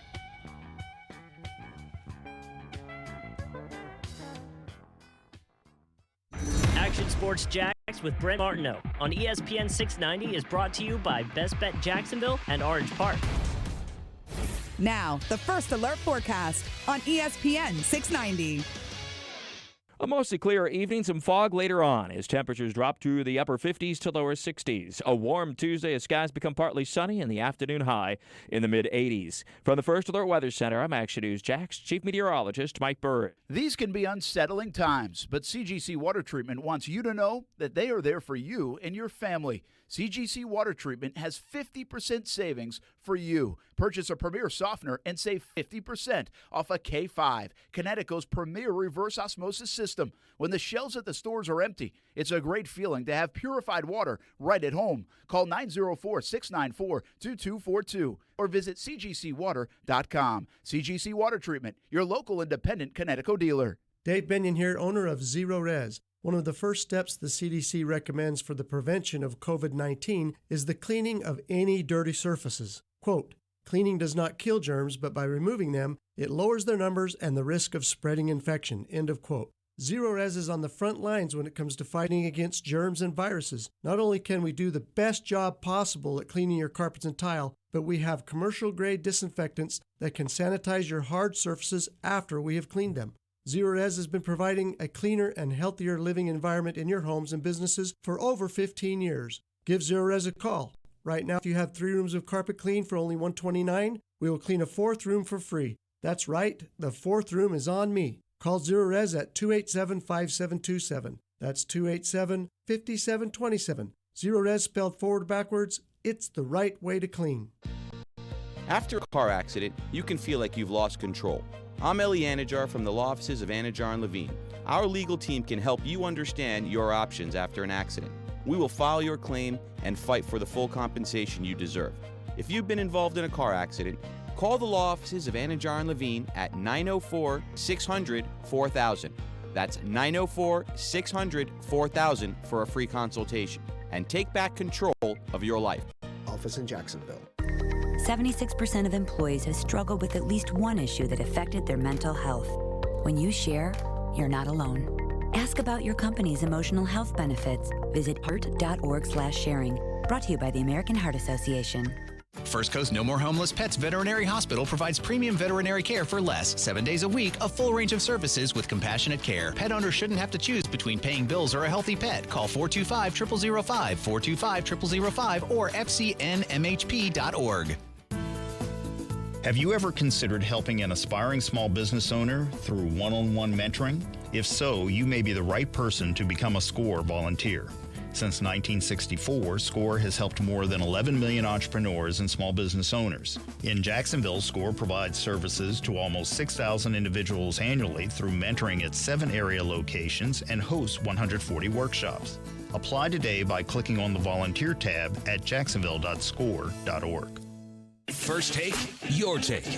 Who should be the highest paid athlete in all of sports? As we're going to have this conversation about who wins the Super Bowl next for Patrick Mahomes is a payday. First take, your take with Jason Fitz from 1 to 3 Eastern on ESPN Radio and ESPN News. There are everyday actions to help prevent the spread of respiratory diseases. Wash your hands. Avoid close contact with people who are sick. Avoid touching your eyes, nose, and mouth. Stay home when you are sick. Cover your cough or sneeze. Clean and disinfect frequently touched objects with household cleaning spray. For more information, visit cdc.gov/COVID-19. This message brought to you by the National Association of Broadcasters and this station. These days, the whole world is on the internet 24/7, on their phones, at work, even at the dinner table. It's the internet all the time. So why, when it's time to sell your home, does your traditional agent charge you 6% to list it on the MLS to other agents instead of targeting buyers directly online? That's why Rex was born. For a fee starting at 2%, Rex sells your home where buyers are looking, online, optimized by data-driven marketing, not the MLS. To get started, visit sellwithrex.com. That's sellwithrex.com. With Rex, selling or buying a home has never been easier. Price your home, get a virtual consultation, visit online open houses and showings, all from the comfort of your home with a few clicks of a button. Want to learn more? Visit sellwithrex.com or just use your phone and call 833-REX-HOME. 833-REX-HOME. That's 833-739-4663. License number CQ 1057788. Minimum fee may apply. Rex fully supports the principles of the Fair Housing Act and Equal Opportunity Act.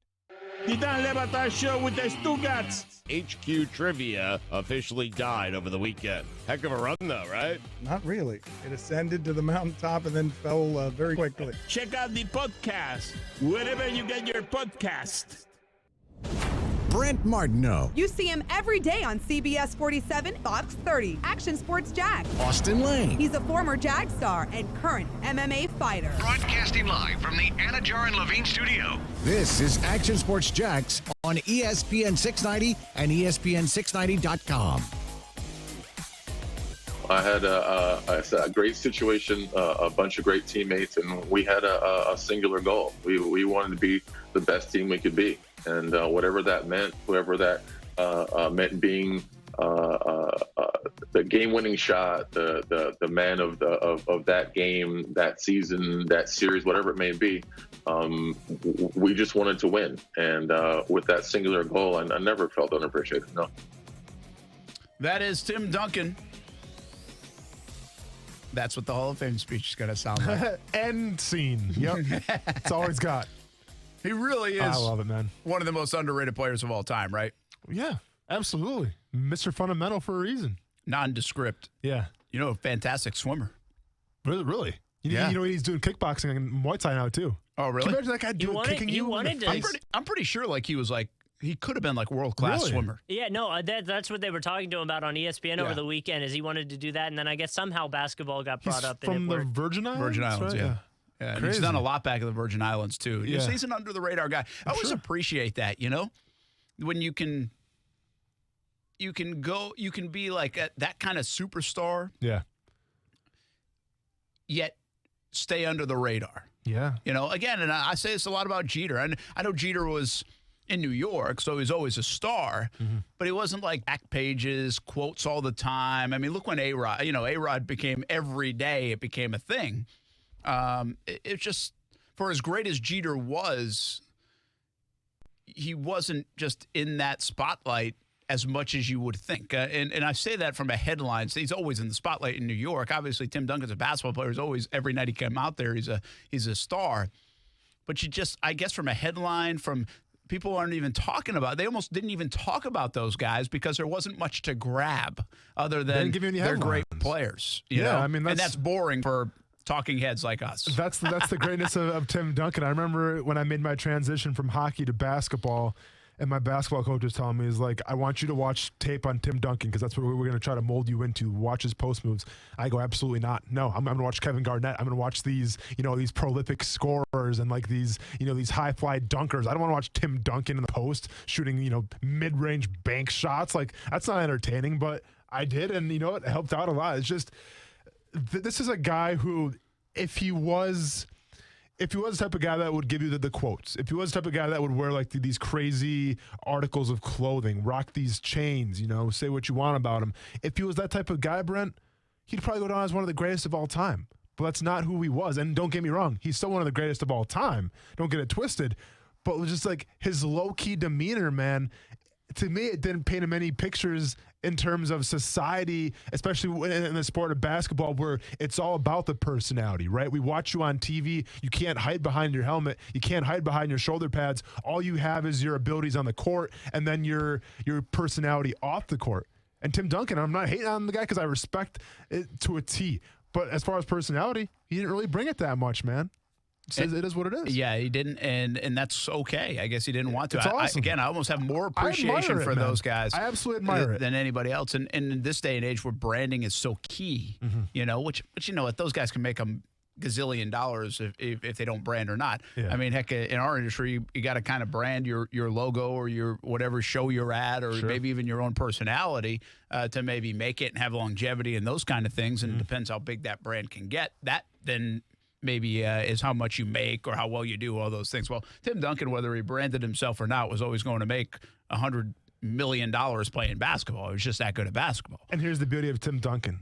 When you try to brand yourself, when you give these cryptic, Twitter posts, or when you say these things in the media, they all come with consequences, and they all cost energy. Yeah. So instead of Tim Duncan going out there trying to be this me guy, what did he do? Just went to the gym every single day, minded his own business, and worked on his game. And his game was stellar. Yeah. His game was one of the best post players of all time. One could say if he tried to act out, if he tried to build a personality, would his game have matched? Probably not. Yeah. All right, 10 questions, okay? I'm going to ask the first question because I don't know if you have 10 of them, but I want to know, Austin, best personality you played with an offensive lineman in your career, and no personality guy that you were almost afraid of. Best personality is gotta be Evan Britton. Okay, that's the easy one. Obviously, I shared a couple years with him in Jacksonville, and then we both spent some time in Chicago together, kind of on our back nine swan song. So Evan Britton for sure.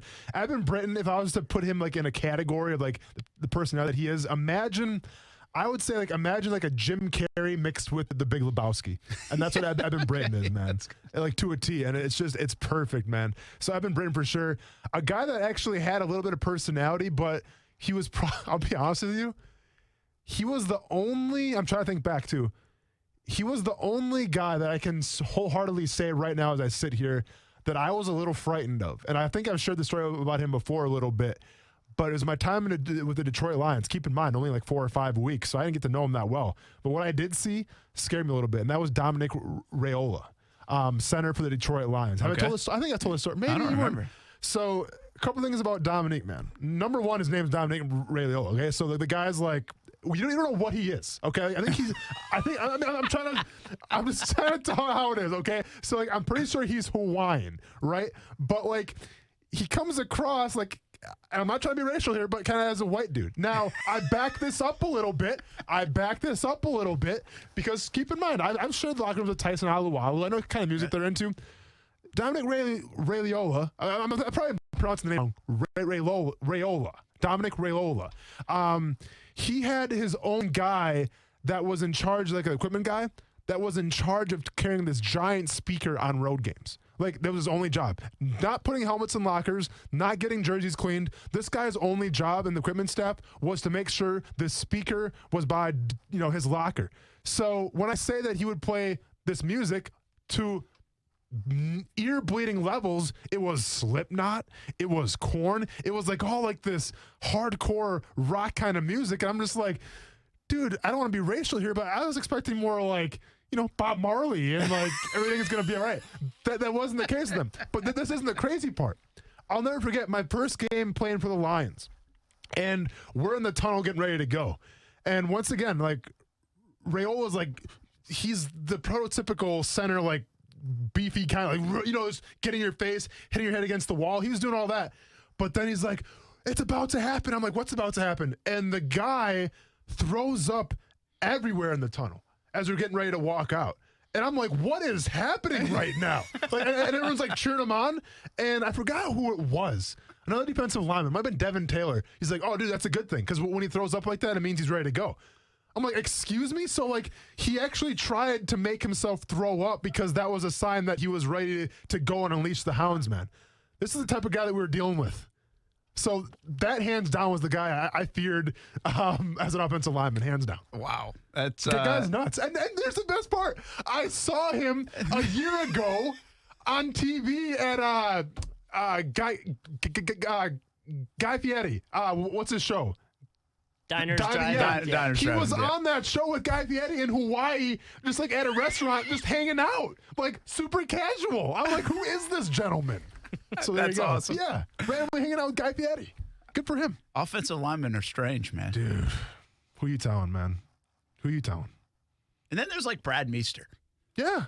Brad Meester, always my analogy for Brad Meester is like he could literally have been the guy that was tailgating with you at 10 o'clock in the morning and then put on a uniform and go inside and play. Brad Meester was he was a rare breed, but I think he's kind of the old school guy, right? Like he's been around for so long that he didn't have time to kind of get with the new school approach offensive lineman. And I say new school approach. Well, now a new school, it's like Juwan Taylor. Like you're rocking all this designer clothing, which makes zero sense because you're an offensive lineman. Like when I was coming up, 2010, man, offensive linemen were like, like Eugene Monroe, who they were big dudes. I mean, they could dress, but it wasn't anything crazy. Nowadays, man, like it's fashion, which is unheard of as offensive lineman. All right, Coos, rip through these questions, and then I got to get to hot or cold stock.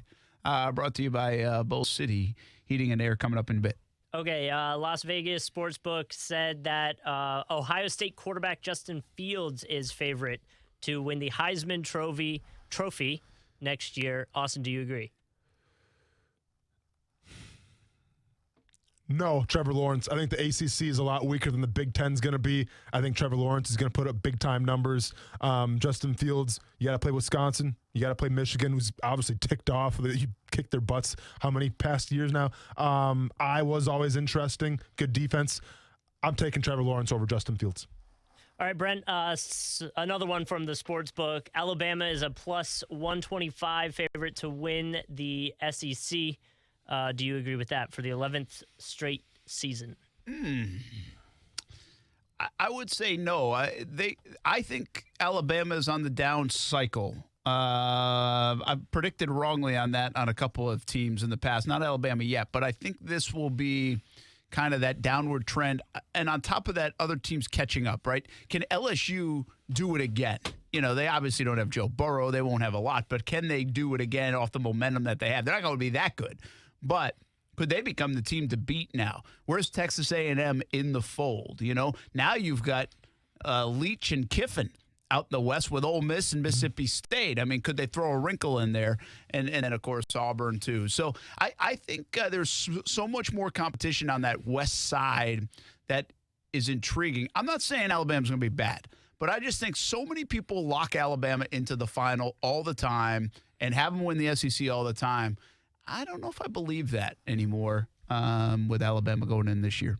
All right, so this kind of got brought up because of Lamar Jackson responding to a tweet saying this can't be a real question. Now, the tweet was talking about Mike Vick and if he was a first ballot Hall of Famer. So the response says, am I going crazy? And this is where, Austin, you can either agree or disagree. The response to the tweet, I'll leave the person off, it says, am I crazy? I don't think Vick is a Hall of Famer at all, let alone first ballot. Okay, is this person it's a random person or it's just like a a celebrity? random Okay, I response got you. to Okay. Lamar. Oh, Mike Vick, Hall of Fame. First ballot, that's the question? Well, that's what... Well, just in Hall of Fame in general. Hall of Fame in general, but the one Lamar Jackson responded to was talking about him being a first ballot. Yeah. 11 seasons where he actually got decent playing time, cut out the injuries. Never an All-Pro. Four-time Pro Bowler. See, to me, though, and I don't know how much criteria goes in the Hall of Fame about this, right? But I always feel like the Hall of Fame, it honors people, too, who have changed the game. And in terms of changing the game, I mean, in the past 20 to 30 years, has anybody changed the game, paved the way for the new generation of quarterbacks more than Mike Vick? I don't think so. So with that being said, and I'm not just going off of a stat standpoint because I don't know where his QB rating, I don't know where his touchdowns add up, I don't know where his completion percentage and all his yardage adds up. I don't know that. All I know is that the guy changed the position. He changed the game, and there was for a while here, you talk about Tony Boselli. For a while, Tony Boselli was the best tackle in football, okay? The guy deserves to be in the Hall of Fame. For a while, I would make an argument that Mike Vick was the most dynamic, the most polarizing, and the most special player in the NFL. Now, maybe not best quarterback, but most special player in the NFL. And I think, at least in my opinion, if I'm voting, that carries something. So I think Mike Vick should be in the Hall of Fame. Now, take, obviously, the whole dogfighting thing. Like, that's, if you want to put that in the mix too, then by all means, please do. But if you take the dogfighting thing out of it and just look at what he brought to the game of football, I think Mike Vick deserves to be in. All right, Brent. There's reports that the NFL will almost certainly review and change the interference review rule in its second season. Do you agree with that? And what do you think they should do to fix it, I guess? Well, listen, they're going to take it out of there because they didn't use it. And they certainly didn't use it properly. And so if you're not going to call it, then why have it in? I think it may. I think what they were trying to do is save the integrity of the sport by calls like happened in that New Orleans game, especially in a playoff game. What they did is hurt the integrity of the sport because you put a rule in place that you didn't enforce. And it was so obvious at times that you weren't enforcing it. Again, I will say what I said from day one. You don't need to put this in as a coach's challenge or anything else. You need a third observer or whatever you want to call it. I always say the BW3 button guy. And you need, if something looks so egregious, then you need to, you can see that replay usually so quick. And if that person thinks that needs to be looked at, well, then buzz down there. I just think it's as simple as that. And I think that's what they should do. Remember, wasn't there a situation in the NFL this year where the coin flip got all messed up or something like that? And then they came in and said, well, there late in the season, there was a coin flip. I thought it was something where they thought he said the team was going to get heads and that it ended up being tails, but they gave it to the one team anyway. And the NFL jumped in on that and said, whoa, no. Was that overtime or was it just regular? Shoot, I can't remember. I do remember talking about it, though. It was a play, but the NFL had jumped in on it. And that's my point. It's like have somebody come in, call the late officer, and have that guy, that eye in the sky to say, you got to call that one against New Orleans. Mm-hmm. You have to. But if we have the rule in place, that means we are all talking about the plays they're not calling and they should be calling. Mm-hmm. This would eliminate that. All right. So, Austin, ESPN's going to be airing the 2006 Saints Dome coming. Yeah. And so my question to you against the Falcons. Yep. If ESPN was going to air 3 Jags games, which would be 3 that they should put up? Oh, wow. I thought you were going to say 3 games in general. Man, 3 Jags games. Well, obviously, we have to go with the greatest moment in Jaguars history of Mike Thomas getting that Hail Mary. I was a part of that one. Game. Well, because I was a part of it. So I can say I was a part of it. That's a good game. Obviously. So let's go with that one. Let's go with the Jacksonville Jaguars divisional playoff game against the Pittsburgh Steelers. And because obviously I'm more of a new school guy, right? Like as far as old school stuff, I mean, would you say Denver, Brent? It would be the Denver game. Denver game. But even like what would be interesting is I think a lot of people would have the like David Garrard run against the Steelers. Yeah. You know what a lot of folks would have is crushing Miami 62-3. You know, and That's Fred a big Taylor one. running wild and That's Dan a big Marino one. retiring. Saints coming to Jacksonville. I sacked Drew Brees. That's a big one. Got beat by about 20. I think that game. That was a huge one. Colts Thursday night. Sacked Andrew Luck. Got beat by about 30. That was a big one. I was a captain for that game, actually. That's the game I celebrated after my birthday then, too. And I came in late to treatment. But we've told that story before. All right, Brent, you're up. Okay, last one so that you guys can do the hot and cold. Brent, what player would you put at number 1 for snubbed on the all-decade team? Oh, boy. Ooh, I got to see the all-decade team. So I My can jump in gosh, here. maybe we should have got a little homework on this one. Who's just throwing that high heat to you, man? We're getting softballs until that one made an appearance. Do you need the list, Brent? I'm looking up the list. Okay. 8 players were chosen as unanimous selections, by the way. Brady Peterson, Joe Thomas, Yonda, Von Miller, Aaron Donald, J.J. Watt, Justin Tucker. Calais Campbell made this team. Yeah. Which is awesome. Okay, here we go. Tom Brady, Aaron Rodgers, Antonio Brown, Larry Fitzgerald, Calvin Johnson, Julio Jones. Could you say A.J. Green could have made it? Rob Gronkowski, Travis Kelce, Jason Peters, Tyron Smith. I'm not going to go with offensive linemen. That wouldn't be on there. Frank Gore, Marshawn Lynch, LaShawn McCoy, Adrian Peterson. Antonio and Darren Brown. Sproles is a flex guy. Oh, boy. I mean, this is right in my wheelhouse, too. So it's like Coaches of the decade, by the way, Pete Carroll and Bill Belichick. Who could you make it? Drew Brees? Yeah, that was the quarterback one. What about Greg Olsen at tight end? All-decade team, keep in mind. Probably not a bad idea. Right? Because Kelsey came in, 2013, 14? I think I had said A.J. Green could have been on Yeah, I there. like A.J. Green, but I mean, yeah. So many. Once again, we should probably did some homework on this. How many people off that? Who were the defensive guys? Because like Sherman, did Sherman make it? Sherman made it. He did make it. Okay. I was worried about Cleo Mack. Cleo Mack didn't make it. Barry, Earl Thomas, and Eric Weddle.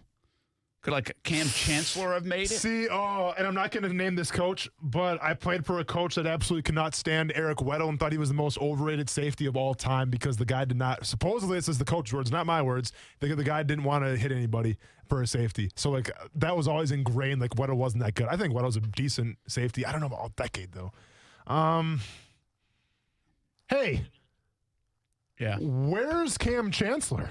That's what I said. Oh, I'm sorry. I'm in my own little world. Yeah, Cam Chancellor, I would think. Kind of redefine the position a little bit. Yeah, the way Legion they're of Boom. I mean, he was like the muscle of the Legion of Boom, in my opinion. I put A.J. Green at wide receiver. Could you have thrown him in the mix? Seems like a name that isn't out Patrick there. Willis is in there. Man, What about doesn't Trent Williams have like 6 Pro Bowls? How'd they do on tackles? Jason Peters, Tyrone Smith, Joe Staley, Joe Thomas. I mean, hard to argue. Yeah. But Williams pretty good, right? Yep. So, yeah, interesting. Very interesting. Well, Calais Campbell, he counts. And Calais Campbell does count. That's it. Yeah. That's all right. Thanks for. We'll do more homework on that one. So I like being surprised most of the time, but that's a good question. I just don't know if I'm nailing the answer. What about Adam Vinatieri? Who was the kicker? Justin Tucker, Steven Gostowski. Got to remember, though, the Polish Prince. Vinatieri made it for the 2000s to 2010. I guess. Did it for 20 years. I guess. Okay. All right. Yeah. All right. I might not be wrong in that one. All right. Hey, Bolt City Heating and Air, I want to tell you about those the fine folks over there. We've used them at our home, and obviously the summer heat is arriving as well. These are difficult times, and they are very much aware of that. But if you have any issues at your home, make sure you give them a call, 904-379-1648. You can also visit boldcityac.com. Say hello to Mirza and his staff, fantastic people. We've had a tremendous experience with them. And, again, you can't control when the AC unit goes out or you have an issue. So give Bolt City Heating and Air a call. Once again, 904-379-1648, or visit them at boltcityac.com. Going to end the show with a little hot or cold in terms of stock. And is it right or not? See, Javon Kinlaw is a guy we talk about all the time. If you go back early in the draft, you could have, early in the mock draft period, might have been able to get him at 20, where the Jags sit with their second pick. Well, now you're going to have to get him at number 9. He isn't making it to 20. You're going to have to trade up, whatever it might be. A lot of folks even have him going ahead of Derek Brown. So his stock is hot. Yep. But are they right? Yeah. I think it's hot, and I think they are right. This guy, I think he's the ultimate boomer bust. And that's what the draft sometimes can be about, Brent. It's finding that all-pro type of guy, that game changer. Brown, I think, comes in as the most polished guy, hands down. And he can come in, you can add him to your team, and he can give you maybe 8 to 10 good years of quality football. But a guy like you just said, man, who can, if you teach him right and you show him the ropes and you cultivate him, could be an all-pro like a Khalil Mack type of player, like a game changer like that. It's hard to turn down. Josh, by the way, jumps in hot draft stock, Justin Herbert and Jordan Love. I'm getting the feeling we might see a QB run. Those names are certainly getting up the board, you know. Not to the Jaguars, though, right? No, I don't think so. But CBS, you listening? But listen, it was Tua, it was Joe Burrow, and then it was like the 14th pick. You might have seen a Herbert or a Love. Yeah. Now you're seeing all 4 of those guys rumored in the top 10. Welcome to the NFL draft. That's what normally happens. So a QB run, which could help the Jags, by the way. Landed a player maybe that you didn't think would be on the board at number 9. We'll see what happens. More draft talk coming up tomorrow. We'll see you on TV tonight, CBS 47, Fox 30. Hope you and your family are doing well. Be safe, and we'll be back at it on Tuesday here on ESPN 690. Broadcasting live from the ESPN 690 Anajar and Levine studios. Anajar and Levine Accident Attorneys. Call 904-600-4000. That's 904-600-4000. ESPN 690. Jacksonville's home for ESPN Radio.